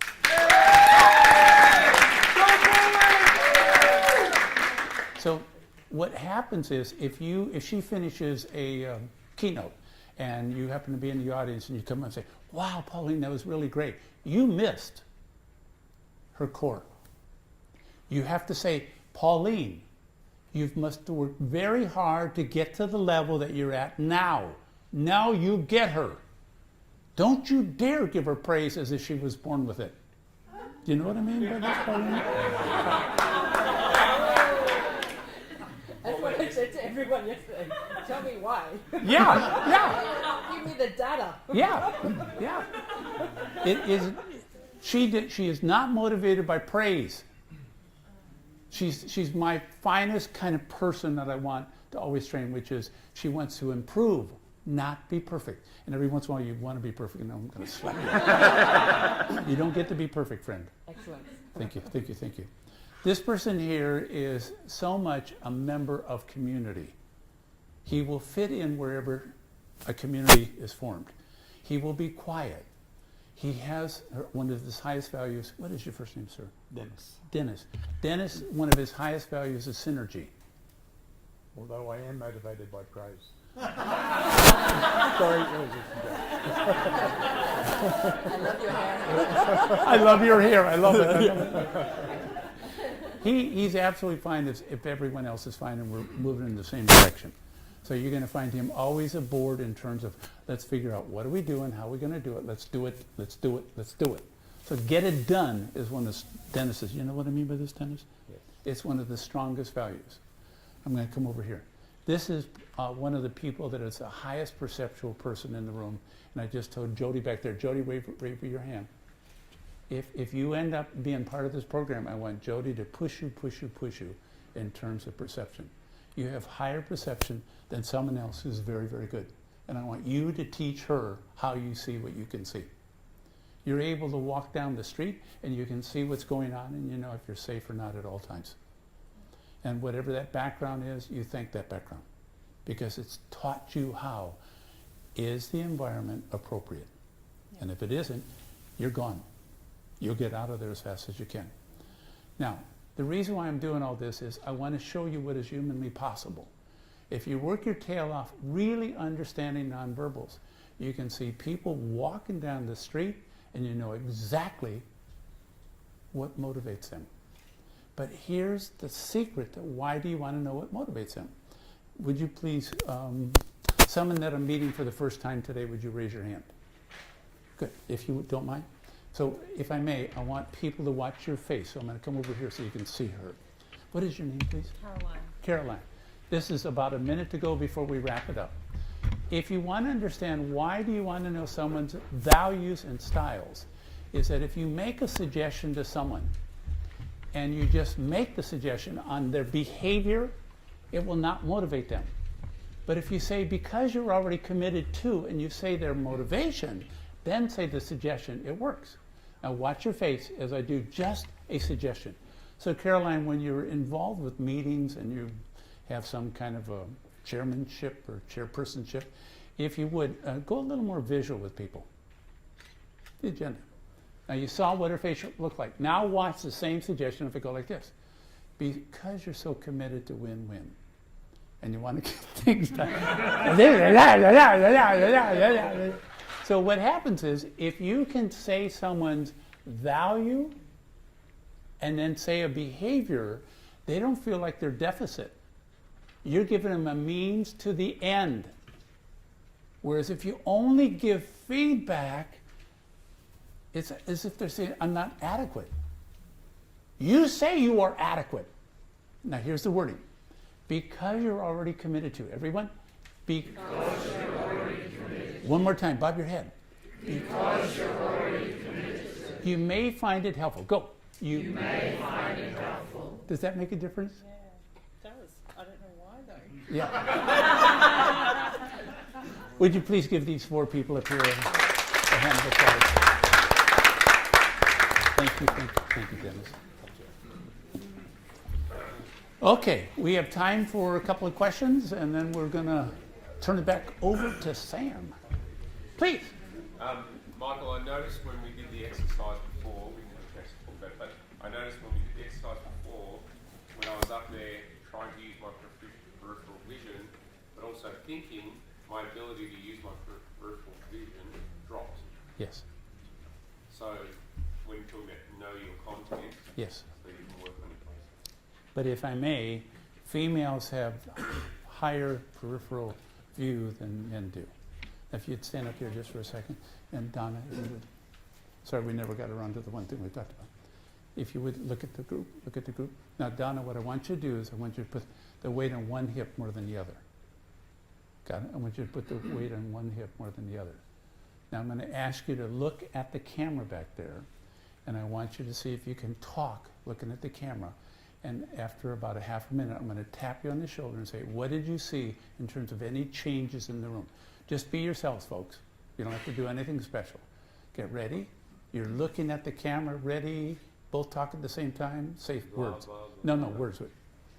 Hi, my name's Hi, my name's Sean. I'm really loving the day really today. Enjoying what I'm doing. What we're my learning from purpose, our experience and fulfilling proximity my that we journey with today. It's incredible. Okay, now stop. Now put the weight on both hips equally. Do the very same thing. You're looking at the camera back there. Try to see if you can watch the room at the same time. Ready? Talk. Hi, my name's Sean. I'm really enjoying my journey. Okay, let me stop. Both of them can talk better when they have the weight on both hips than if you can have the one over to one side. So I promise you, if you want to get very good at watching a group, you have to make sure that your head is perpendicular to your shoulders. But females, go, shift, tilt, are trained to be very feminine. So they have had to learn how to see while still being very feminine. So the ability for a female to see the same ability of the male is just not fair. The other thing is, if you look at, and this is where I think Alan Pease is just brilliant in terms of some of, not his own research, but understanding what he gets from other research. If you put a helmet on a male and a female head, statistically, and you ask them to do an activity, if the activity is reading a map, statistically, he has 5 times more electricity and locations in the skull that is activated, actual electricity that they can compare to the female. But if you have the female and the male to listen to someone, 5 times more. And then we wonder why we don't get along at home. It's because it's not fair. They are geared to be able to see and hear multiple things that are going on at one time. They can pay attention to issue and relationship. We get one or the other, buddy. That's it. That's it. So you can find that if you watch him, when he was looking at the camera, he became robotish. He didn't even blink. He decreased his blinks. Why? Because that's what a male has to do to compensate to be even close to what a female can do. Folks, it's unfair. But what's amazing is in our corporate world, this is the one that gets promoted. Because we misinterpret the behavior of someone. Now, I'm just going to ask them to have their hands as they talk to the camera. So make sure you gesture. When you're ready, both talking at the same time, go. Hi, my name's Donna. Stop. Her palm was up. His palm is sideways. So her voice is going to naturally go up and down. His voice is not going to go up and down as much. So when they both talk in a mixed group, females and males will tend to interrupt her because of this hand. And males and females will not tend to interrupt him. Now, all I'm going to ask them now to do is I'm going to ask him to have his palm up as he talks, and you have to have your palm down as you talk. Okay. Ready? Looking at the camera. Ready? Go. Hi, my name's Donna Lee Perfect, and I'm a youth mental health first aider with lifelong suicide prevention training.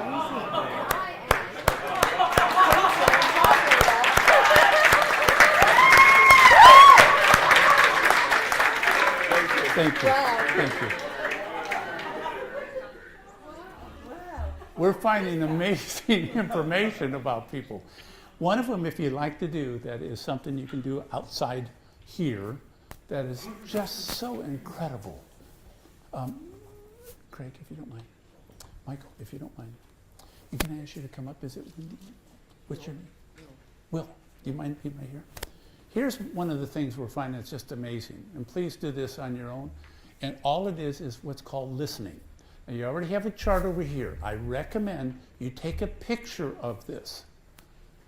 And make sure that you take a picture, especially at the bottom. If you listen with your head still and you break eye contact, your back is straight and you are silent, you're going to be seen as a credible listener. If you have a head bob and you keep eye contact, you lean forward. Remember, that's what we were saying in terms of what we were doing earlier, because you're leaning. So you were seen as approachable too much. And then if you have encouraging sounds, what we find is, if we go ahead and we ask, you're behind Michael, you're standing behind Michael, and we're going to have you talk about something of high passion and interest. You're going to listen any way you normally would. After about 15 seconds, I'm going to, what's your name again, please? Will. Will, I want you to go like this, which means for him to go credible, or go like this, and for him to go approachable. All right? And then we want to notice, if you do it gradually enough, if he changes his voice pattern. So listen any way you normally would, wait 15 seconds, and then we'll start to show it. Something of high interest, if you would, please, Michael. Okay, having a family in my life now, after 50 years of not having a family, has been an amazing journey. Now I'm learning more than I ever have. Having 2 teenagers in my life, they are teaching me life skills that I've never had for the 50 years of my life on how to... Bob, come on. Craig, Bob. Actually to... No, I'll do it. You just, Bob, you go like that. Lean forward. Yeah, encouraging something. Yeah, so having 2 teenagers, they're actually teaching me, and they are now my mentors. My 15-year-old girl and 18-year-old stepson, they are my mentors now, which I am learning heaps about, and getting communication through teenagers and be able to teach it through that as well. And then understanding how my wife... Can you feel the difference? With them. Yeah, for sure. Yeah. And the reason why you want to do this is, when someone is talking about their sanctuary, their heart, if you don't go listening appropriate, you are cut off of their sanctuary. You don't get back in. But the problem is, most people go, that's how I've always wanted to listen, called empathy. I want to suggest you do this kind of listening in a corporate setting, you could get cut off the opposite way. You have to have both listening and speaking styles. And once you just do this for a couple of times, you just keep rotating with this, you'll be amazed at the difference in terms of communication. Makes all the difference in the world. Hand of applause for it. Question for you, how many people have filled out at least 3 Post-its? 3 Post-its. I recommend 3 Post-its minimum. Put on the next coming Monday, put one on a physical calendar for that Monday, put one on the following Monday, and put one on the third one. The reason why we're here is because of Sam and Kate. Would you please give Sam another hand of applause as he comes up?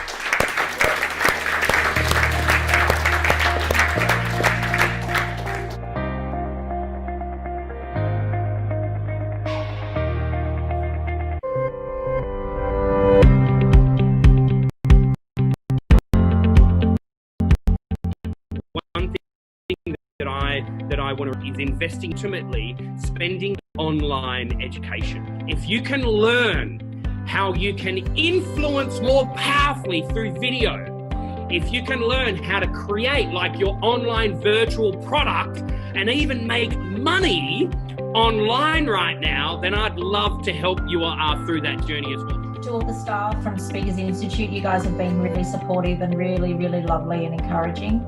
But to everybody else, for all of your honesty and your courage for stepping up here and just giving all, because I've learned so much from every single one of you, and it's just been really, really good. I just wanted to say, being out of the workforce for 6 years, looking after little kids, and this is the first course I've ever done, and it was astounding. It blew my mind. It was beyond my expectations, and thank you, Kate, for the feedback today. That was brilliant, and it's given me the confidence to back myself, because I didn't have that before, because you know, when you leave for a while and you come back, it's all a bit dodgy. So thank you. Sam, thank you.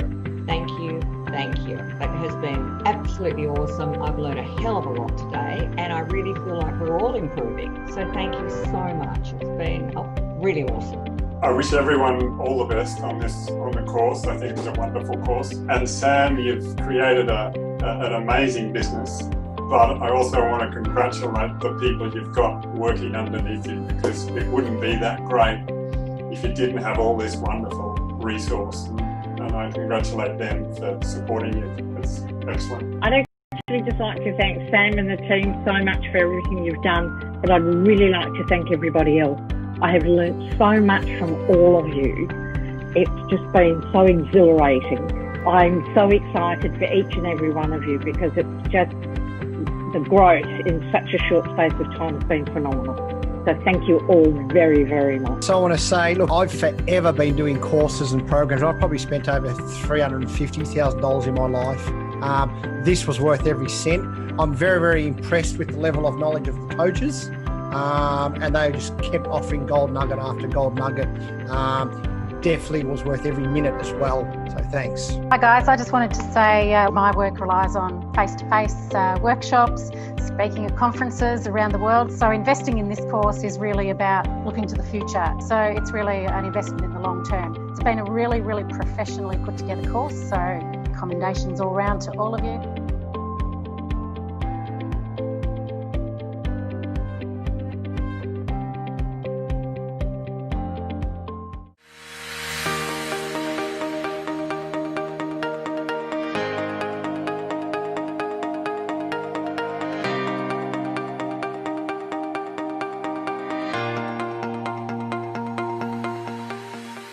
To share, I mean, how good the feeling was after completing the session, and I think the feedbacks were just too good. So I mean, that is forcing me to think beyond. I think it was pretty linear thinking earlier, and now it is pretty diversified. So that is very helpful. Thank you, Charlene, Christiane, and Sam, for obviously the benefit and the inspiration you've given to so many of us, and to all the participants. Because I think, for me personally, this is the first time I've felt that I've been in such a safe space to be vulnerable and to make mistakes. And I know that a lot of us have shared some really traumatic events in our life, possibly for the first time publicly. So that's just been a really huge thing. So thank you for everyone for opening up and for people to open up and be authentic. I'd like to firstly acknowledge you, Sam. Thank you so much for instituting the Speakers Institute and all of the lovely people who've attended today. I think they've done an absolutely wonderful job. I think all of their stories are worthy of stage presence. I think you'll all go very far. I just wanted to say, being out of the workforce for 6 years, looking after little kids, and this is the first course I've ever done, and it was astounding. It blew my mind. It was beyond my expectations. And thank you, Kate, for the feedback today. That was brilliant, and it's given me the confidence to back myself, because I didn't have that before. Because you know, when you leave for a while and you come back, it's all a bit dodgy. So thank you. And it was really an experience which I was looking for, to give that push, the last push which is needed, because I'm very low on execution. So your story and your message gave me that push which I really needed. So thank you very much, fellow part. Thank you, everyone. And I want to thank you, Sam, for putting this on, and Christiane and Charlene. Charlene inspired me to come through conversations we had, and so I'd like to thank her in particular, and got a lot out of it. So thank you, everyone, and thanks for all the lovely comments. First of all, I would like to say thank you, massive thank you to every single one of you. It was a great company. Proximity is power. I'm overwhelmed with all the love and energy and everything else. I've learned so much, and by this sheer circumstances, by now that I'm sitting at home and I actually can do it, I'm blown away that I'm actually doing it. It's amazing. And I really want to thank you, Sam, for this amazing course. Yeah, I just wanted to thank every single one of you, especially you, Sam, and all of the mentors as well. There can be at times where we're alone. We think we're the only ones, we feel like we're the only ones going through that, and to share would be to burden each other. But in a space like this, it actually brings us closer together. So thank you very much for sharing all your stories, and thank you for the opportunity. I'd actually just like to thank Sam and the team so much for everything you've done, but I'd really like to thank everybody else. I have learnt so much from all of you. It's just been so exhilarating. I'm so excited for each and every one of you, because it's just the growth in such a short space of time has been phenomenal. So thank you all very, very much. Thank you. Thank you. Thank you. It has been absolutely awesome. I've learned a hell of a lot today, and I really feel like we're all improving. So thank you so much. It's been really awesome. I wish everyone all the best on the course. I think it was a wonderful course. And Sam, you've created an amazing business. But I also want to congratulate the people you've got, because it wouldn't be that if you didn't have all this, and I congratulate them. It's excellent. Thank you very much. All the feedbacks were golden for me. I learned a lot. Plus, how I should not try to put all the information in those 6 minutes. I should let the audience absorb what I'm trying to convey. They should absorb my story, and so as the energy level should fluctuate properly at the right moment. So thank you very much for that. So I want to say, look, I've forever been doing courses and programs. I've probably spent over $350,000 in my life. This was worth every cent. I'm very, very impressed with the level of knowledge of the coaches, and they just kept offering gold nugget after gold nugget. Definitely was worth every minute as well. Yeah, I really want to thank the coaches, and I've noticed a difference in everyone as well over the last couple of days as well. So thanks. Guys, I just wanted to say my work relies on face-to-face workshops, speaking at conferences around the world. So investing in this course is really about looking to the future. So it's really an investment in the long term. It's been a really, really professionally put together course. So commendations all round to all of you. To all the staff from Speakers Institute, you guys have been really supportive and really, really lovely and encouraging. But to everybody else, for all of your honesty and your courage for stepping up here and just giving all, because I've learned so much from every single one of you, and it's just been really, really good. Thank you.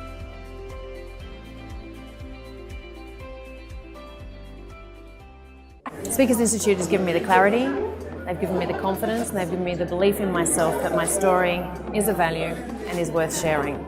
It's time we stop treating trauma as a mental illness and as a physical condition. So I can take you through the journey of releasing that trauma that's in your body, because trauma kills.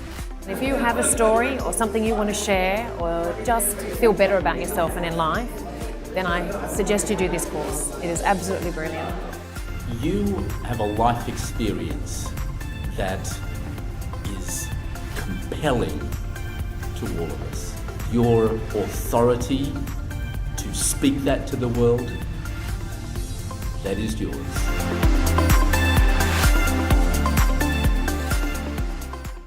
This is the Celebrity Authority Show. Please welcome your host, Sam Cawthorne. Hey, I'm excited. We have Grace Harris in the studio. Welcome to the Celebrity Authority Show, Grace. Hello, Sam.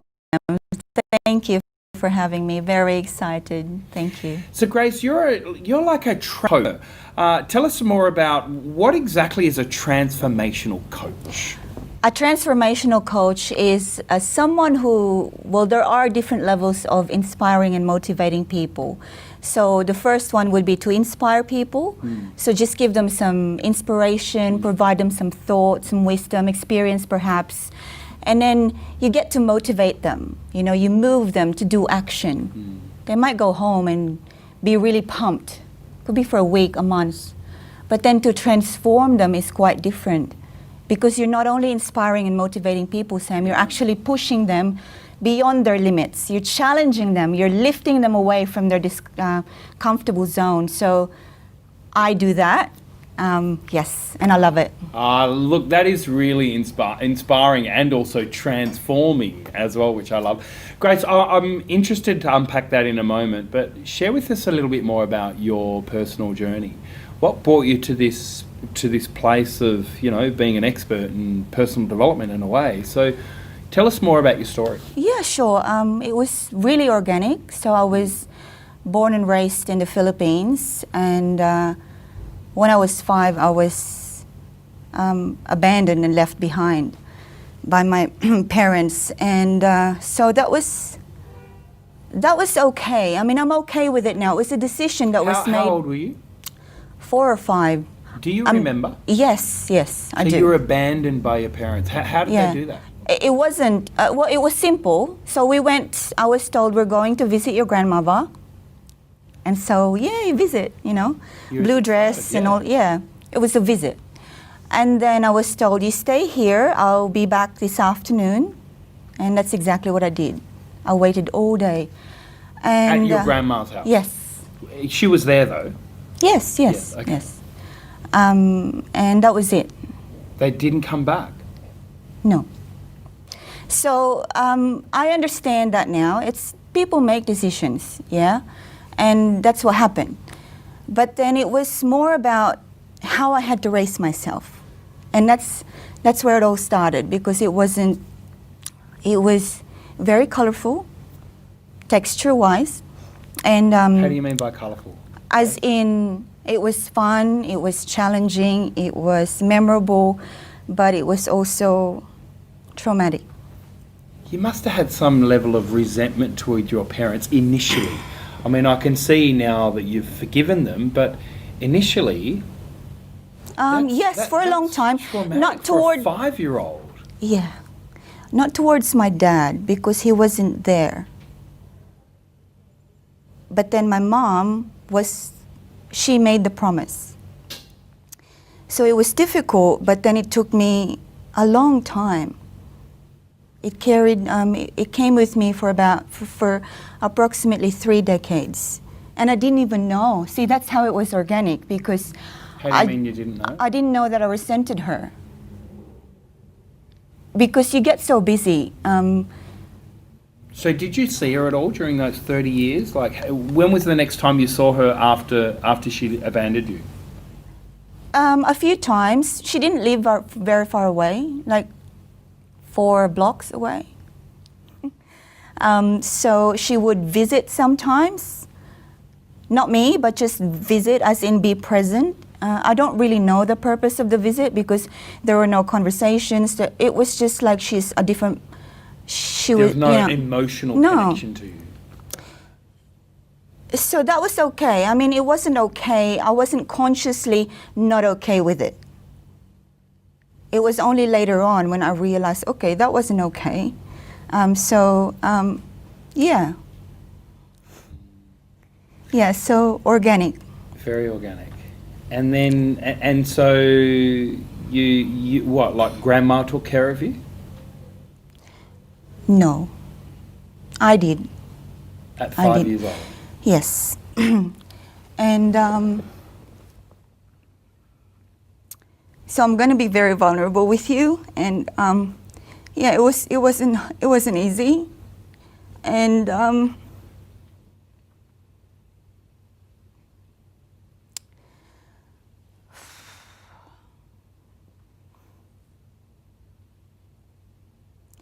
and I did it. So I've been through proper school. I've been through a college education. I had a sponsor. I was a scholar for my auntie. And the texture was so, the contrast was enormous. Like, I had poverty, I had abuse, but then she would take me traveling. She would prophesize on me. Like, she would take me shopping and she would go... Who would, your grandma? No, my auntie. Okay. She lived overseas and she would visit once a year. She would prophesize and she would take me shopping. She would go, this is going to be your life. It's going to be so good. And then she would leave. So it was bad again. So I had... So your auntie was an inspiration to you? Oh, absolutely. The hope. She planted a seed of hope. Wow. Yeah. And... She sounds amazing, your auntie. Oh, and so it was colorful, and then I went through education, and then I was ambitious, you know. I went through law school, and in law school, people just triggered me, Sam, like, because my classmates were doctors and lawyers and professionals. I was like 20 years old, and they would hit on me. I was like, this is the last thing that I need with my mental state, because I just didn't like people. So I thought, no, law school's probably going to have to wait. And so I actually... Sorry, why didn't you like people at the time? Did you just feel that you were abandoned, so people so you found it hard to trust them again? When you grow up with abuse and emotional abandonment, you will always carry, not forever, but while you haven't addressed that, you will always carry a level of lack of trust and faith. And that's towards others and towards yourself. And so when you go and do something that you want to do and people just hit on you as a woman, it's very triggering. And I knew that if somebody triggers me, it's not pretty. So I thought, okay, this will have to wait. And then I went on to actually leave the city. I really needed to leave the city. And even with that, I had to struggle explaining why I'm leaving the city, you know? Because in Asia, in traditional families, even if you're not that close, it doesn't make sense that you are actually trying to get out of the herd. Like, so whereabouts in Asia was it? Sorry. So that's in the Philippines. It was in the Philippines. In the southern Philippines. Oh, okay, no. Yep. Okay. And that's where I wanted to go, because I would read things on the paper. Oh, you know, Manila is a big city. There are a lot of opportunity. I want to go there. I want to be free. I want to be by myself. I just want to explore. And there is, you know, I've been prophesied that my life is going to be great. So I had to actually come up with some story that I'm going over there to do something like a training or something, and I'll come back in 6 months. I was never going back. So I left. And so that was really good for me, because I was there for a few years, and then I met a man, I fell in love with him, and he happens to be Australian, and he proposed that we live here. And so I said, and I thought, well, that would be nice. But what was really funny was I knew, well, you know, we're together and he's Australian, but I just never ever bothered to ask where Australia was. So I thought... You didn't know where Australia was? I kind of thought it was next to Canada. I thought, okay, that's... So I was packing all these jackets and all of that, and we land in Queensland, Brisbane. And it gets better. And I'm like, okay, what season is it? Is it summer? And he was like, no, it's August. We just finished winter. Okay, like... yeah, so then I really decided, no, I'm bad at geography. How long ago was this? This is 18 years ago. Wow. But then we just started driving on the highway, and the roads were so wide and the space. Have you been to Manila? Yeah, I have. Okay, yeah. So you know what the roads are like? Yeah, it's actually one of the worst cities in the world when it comes to traffic in the world. Yep. So I drove there. So if you can drive there, you can drive anywhere. You can drive anywhere. Yeah. And so I was in M1, Brisbane, going down to the Gold Coast, and I'm thinking, oh my God, these are the roads here? And I tell you, even to this day, 18 years on, my therapeutic moments are driving in Australia, not in different countries. I would just drive, and I just can't stop being grateful. Wow, you know, this is the road that I'm driving on. It's just this. It was beautiful, and yeah. So that was organic for me, and continue on the journey. So we got married. We had beautiful children. It didn't work out, and then I became a single mom. And then someone told me, you know, you have to get a job because. You just have to. It's not going to be enough that you don't. And I thought, yeah, of course. So I actually began my career organically again. I went to a job search shop. I think they called it Mission Australia. Yeah. And I just said to them, look, I want a job. You don't have to pay me. I'll just work for you. And so they said, okay. So I started working for them. And then 6 months later on, they decided, look, you got to get a proper job. You got to get paid. I said, okay. So then I started looking online. And my one agenda was 2486, which was the zip code I was living. Like, I need to be 5 minutes away from my children. And the only people that would accept me was the bank. Like, I want to... You know, like, it was just the bank accepted me. So I became a banker, and so that was organic again.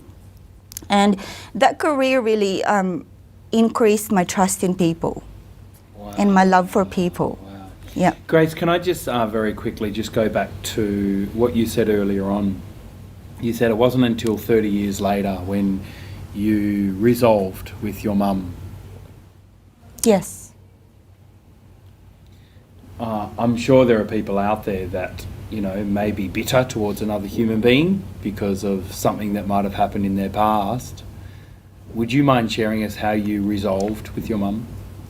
Sure.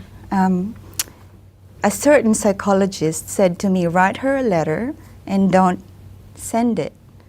But then we are in the age of typing a letter, not writing a letter.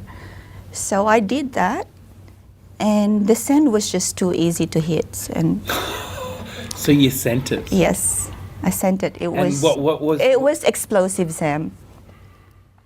I don't remember everything, but it was explosive, and she was distant.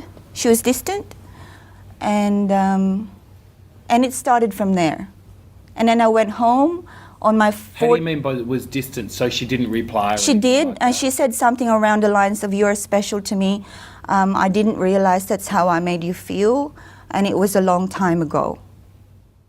Wow. So that's what she said. And I thought, well, that's better than no response, or that's better than actually swearing back at me. Yeah. You know what I mean? So, and then I went home for my 40th, and it was interesting because I had a big party. I do still have a lot of friends there. I had a big party, and everyone was invited. It was massive, and she came, and we never spoke. I saw her, she saw me, we never spoke. This was, a few years ago now. But that was okay because there was still a photo of the two of us together. I don't know how that happened. I must have been drunk. But so, and then I actually went to your boot camp not long ago, less than 6 months ago. And you had this, what did you call it? An incomplete conversation. Oh, A forgiveness conversation. Sam, yes. That's the one.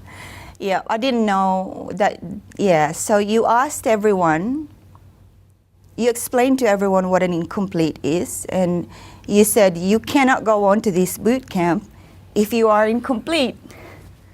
And I thought, okay. And my first reaction to what you said, to your instructions, was no. Absolutely. That's what I said, like verbally out loud to myself. But then around this time, I'm already an entrepreneur. I've already been immersed to personal development, intense personal development.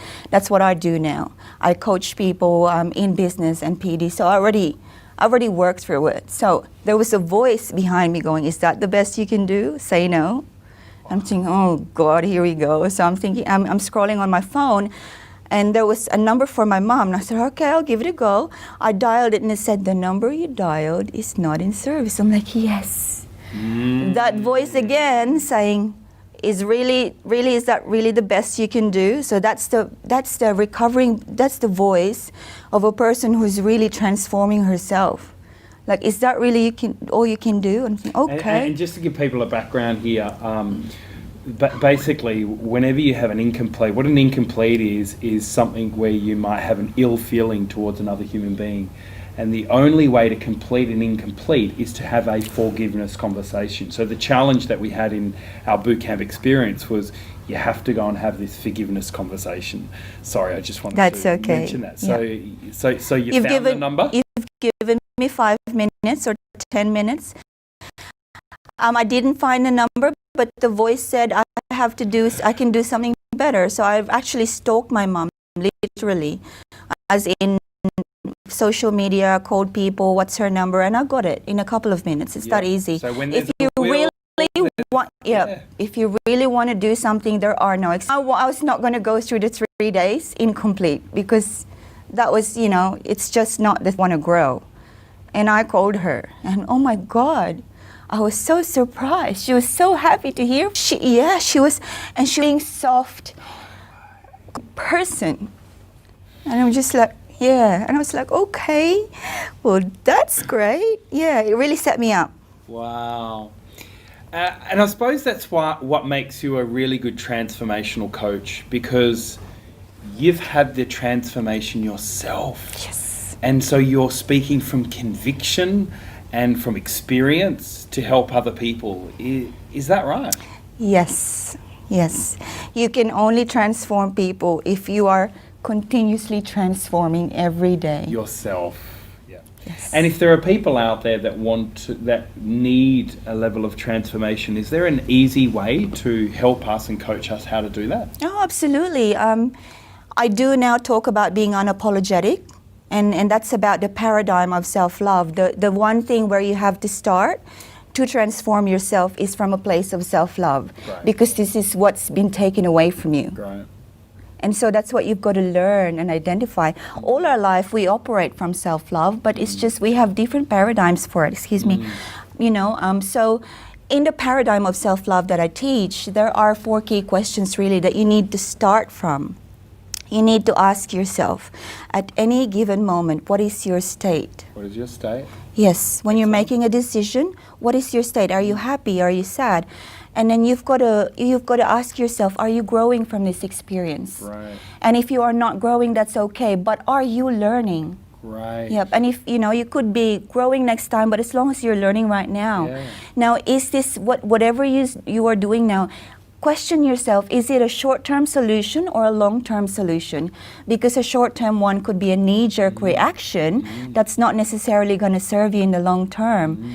Now, by identifying and answering these questions, you get to identify where do you belong in the paradigm. The paradigm of self-love is a spiral paradigm, Sam. So it's either you're spiraling up to your life or you're spiraling down. Very good.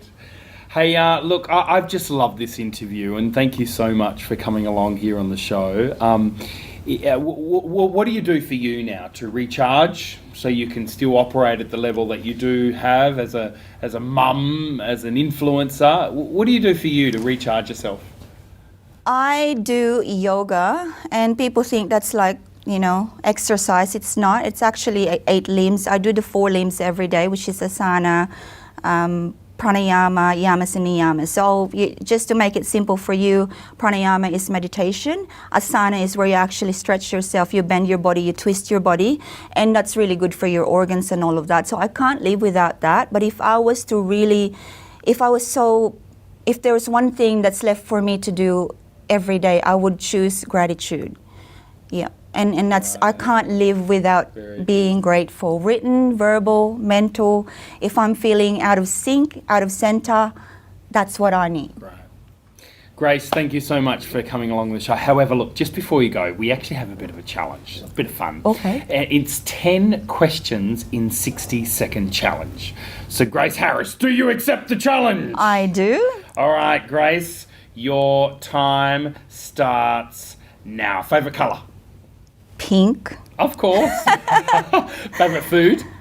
Mexican. Mexican. Favourite celebrity? That would be Tony Robbins. Yes. Favourite actor? Johnny Depp. All the way. Yes. Favourite professional speaker? Lisa Nichols. Oh, she's amazing. Favourite book? Think and Grow Rich, Napoleon Hill. Yes. Favourite movie? Memoirs of a Geisha. Yeah, that's a great, favourite city? As of now, Paris. Once I visited, Favourite drink? Kombucha. And favourite pizza topping? Oh, I'm so boring. Camembert and spinach. No, that's not boring. That's great. Yep. And Grace, if you could be an animal, which animal would you be? A tiger. Why a tiger? I'm attracted to the eyes. It's like an entrance to the soul. Grace, thank you so much for joining us here on the Celebrity Authority Show. Our next TENx speaker has worked in the health industry as a chiropractor for 17 years and is passionate in men's mental health. He is the founder of Momentum Revolution. His vision and desire is to change men's lives stems from his own personal experience, suffering childhood trauma, PTSD, then living with depression for 30 years. Life coach and studied extensively in personal development and emotional well-being. He mentors and now runs workshops for men, allowing them in a safe and powerful space to deal with issues that they may be holding them back in life.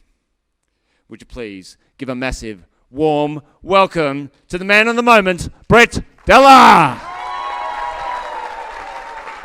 Thanks, mate.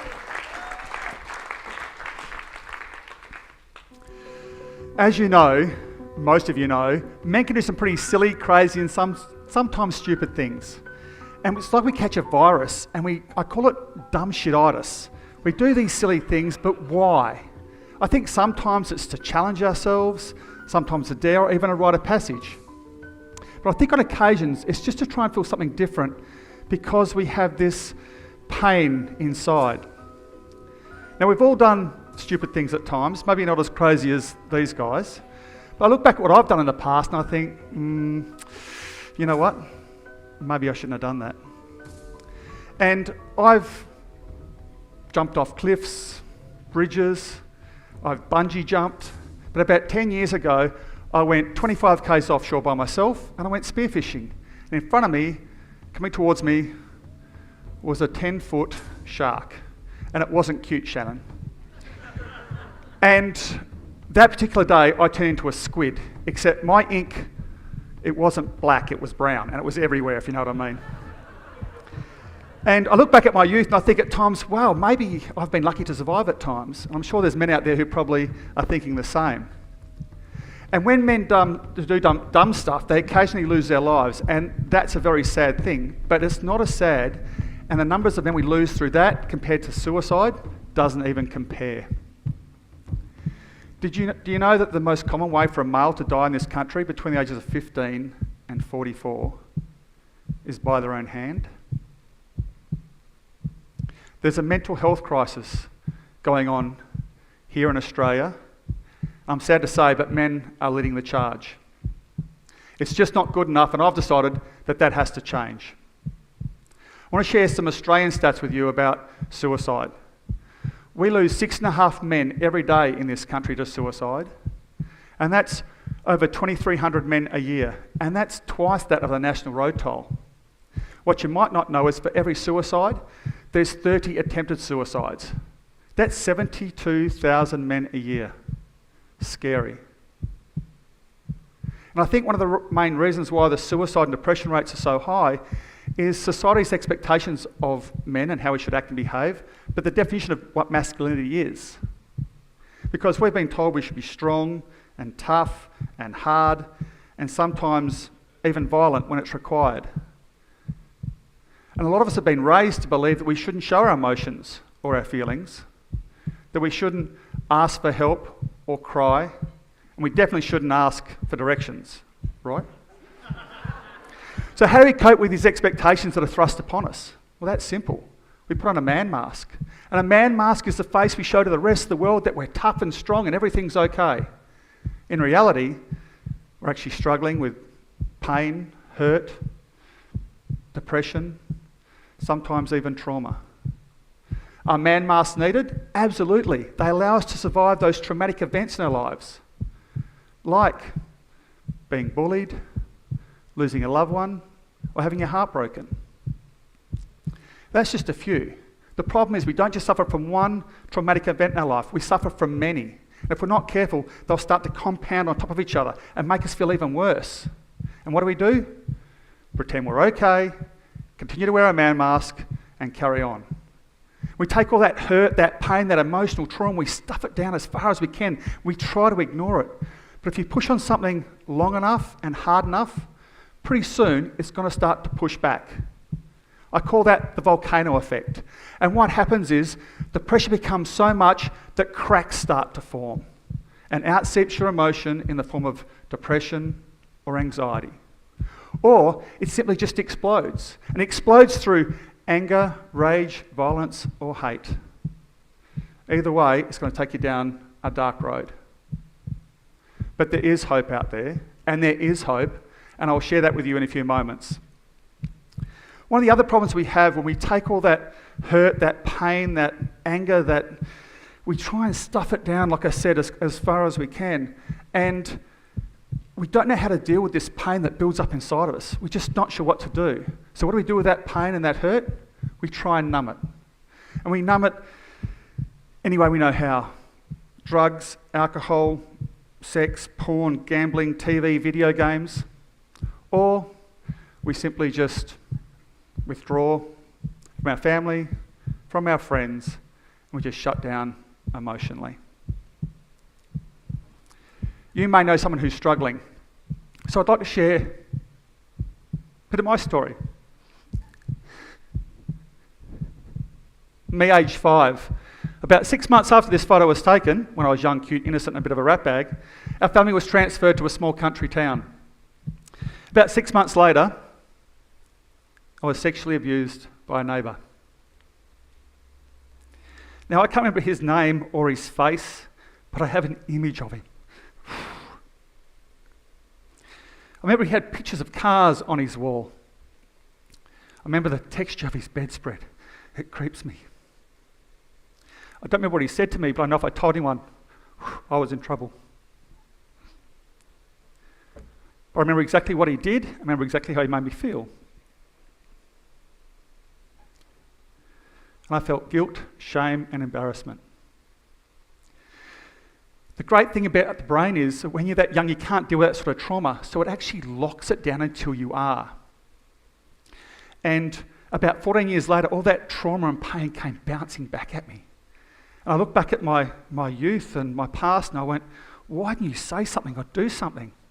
And of course, little Brett's like, I did something naughty, I was bad, it was my fault, I felt dirty. So I blame myself for what happened. And on top of that, I felt fear of what people might say, think, or do if they found out the truth. So at the age of 20, I put on my first man mask and I pretended I was okay and strong, and I lived like that for the next nothing but depression. I felt like a fraud. I lived like that up until about a conversation. A friend of mine said to me, Brett, mate, aren't you sick of, living with this pain and this fear all the time? Yep. He said, mate, aren't you sick of living with depression? Yep. Don't you think you should do something about it? Yep. Then he said 2 simple words to me. It's time. In that moment, everything changed. I made a decision that I wasn't going to let myself live with that shame, guilt, embarrassment anymore. And I wasn't going to let some asshole from my past control my life. So I went and did a workshop, a course, and it allowed me to remove my man mask for the first time in my life in a safe environment, in a really powerful and positive way. I got to deal with my shit. I've got to tell you, it was absolutely liberating, and I got complete emotional freedom for the first time in my life. And since then on my journey, I've realised that no man should have to live like that, with depression and pain and just struggling to survive. So now I share my story so I can encourage others to share theirs, so they can take their first step in the healing process. I had a man come to me recently and he said, Brett, thanks for sharing. I also suffer from depression, or as my old man says, no, you bloody don't. And I know that's a little bit funny because it's a bit dark, but stigma we have to change. And so workshop just for men, so they can actually remove their man mask and they can actually take their first step in the healing process and understand what it means to be a man in today's society.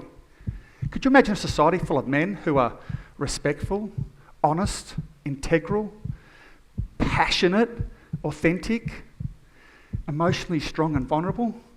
Oh my God. So if you do know someone who's struggling, I'd like to let you know about these 5 tips that really helped me, and hopefully it'll help them in their first step into their healing process. It can make a big difference. The first thing, you have to make a decision to change. Secondly, you have to make a plan and take action.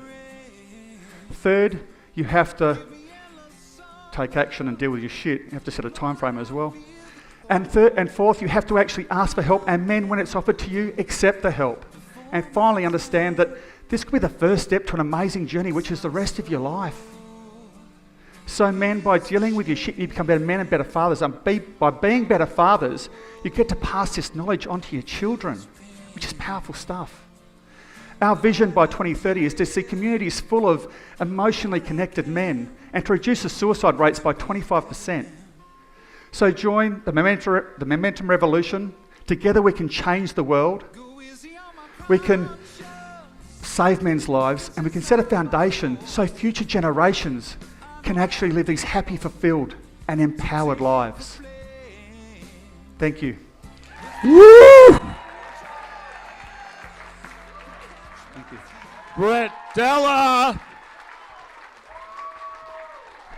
Thanks, mate. Have you ever been in a situation where somebody, a child or maybe an adult, has had an emotional response to something and you have felt completely inadequate? Hi, I'm Harry Cantlin, and I made the choice to come to boot camp so that I could really improve the way that I could speak to my audience. And what I've learned is the real art of story showing, not just storytelling, and how powerful that can be. I live my life at 5'2". I can see to the back of the room. I can see everybody there. Well, I can see beaten bags, not a lot. And what happens is that as adults, we're so busy with our lives. We've got mortgages to pay, rent to pay, friends to talk to, that we miss it. There's a verse in the Bible which I was thinking about there as I was watching you speak. And by the way, outstanding story showing. But the verse is from Isaiah chapter 60, verse 1. Arise, shine, for your light has come, and the glory of God has risen up on you. This is your verse. And I believe that God is calling you right now to arise and shine, for your light has come.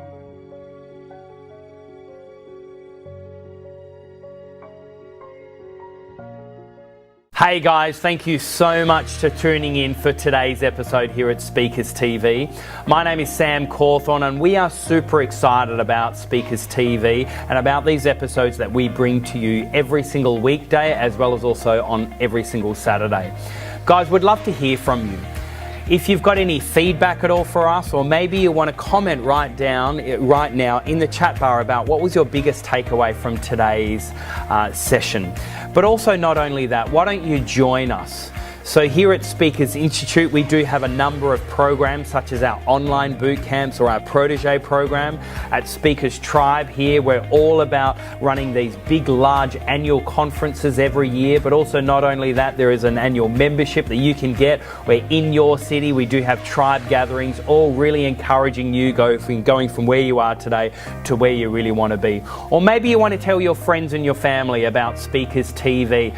But can I please encourage you, why don't you like this page? Why don't you join us each day? Why don't you tell other people about these episodes? Because we are all about really helping you on this journey to becoming that recognized voice of authority, for you to find your message and your story and get that out there into the world. We are super excited about your journey, so please lean in and join us today. To your success, my name is Sam Cawthorne, and don't forget, the best is yet to come.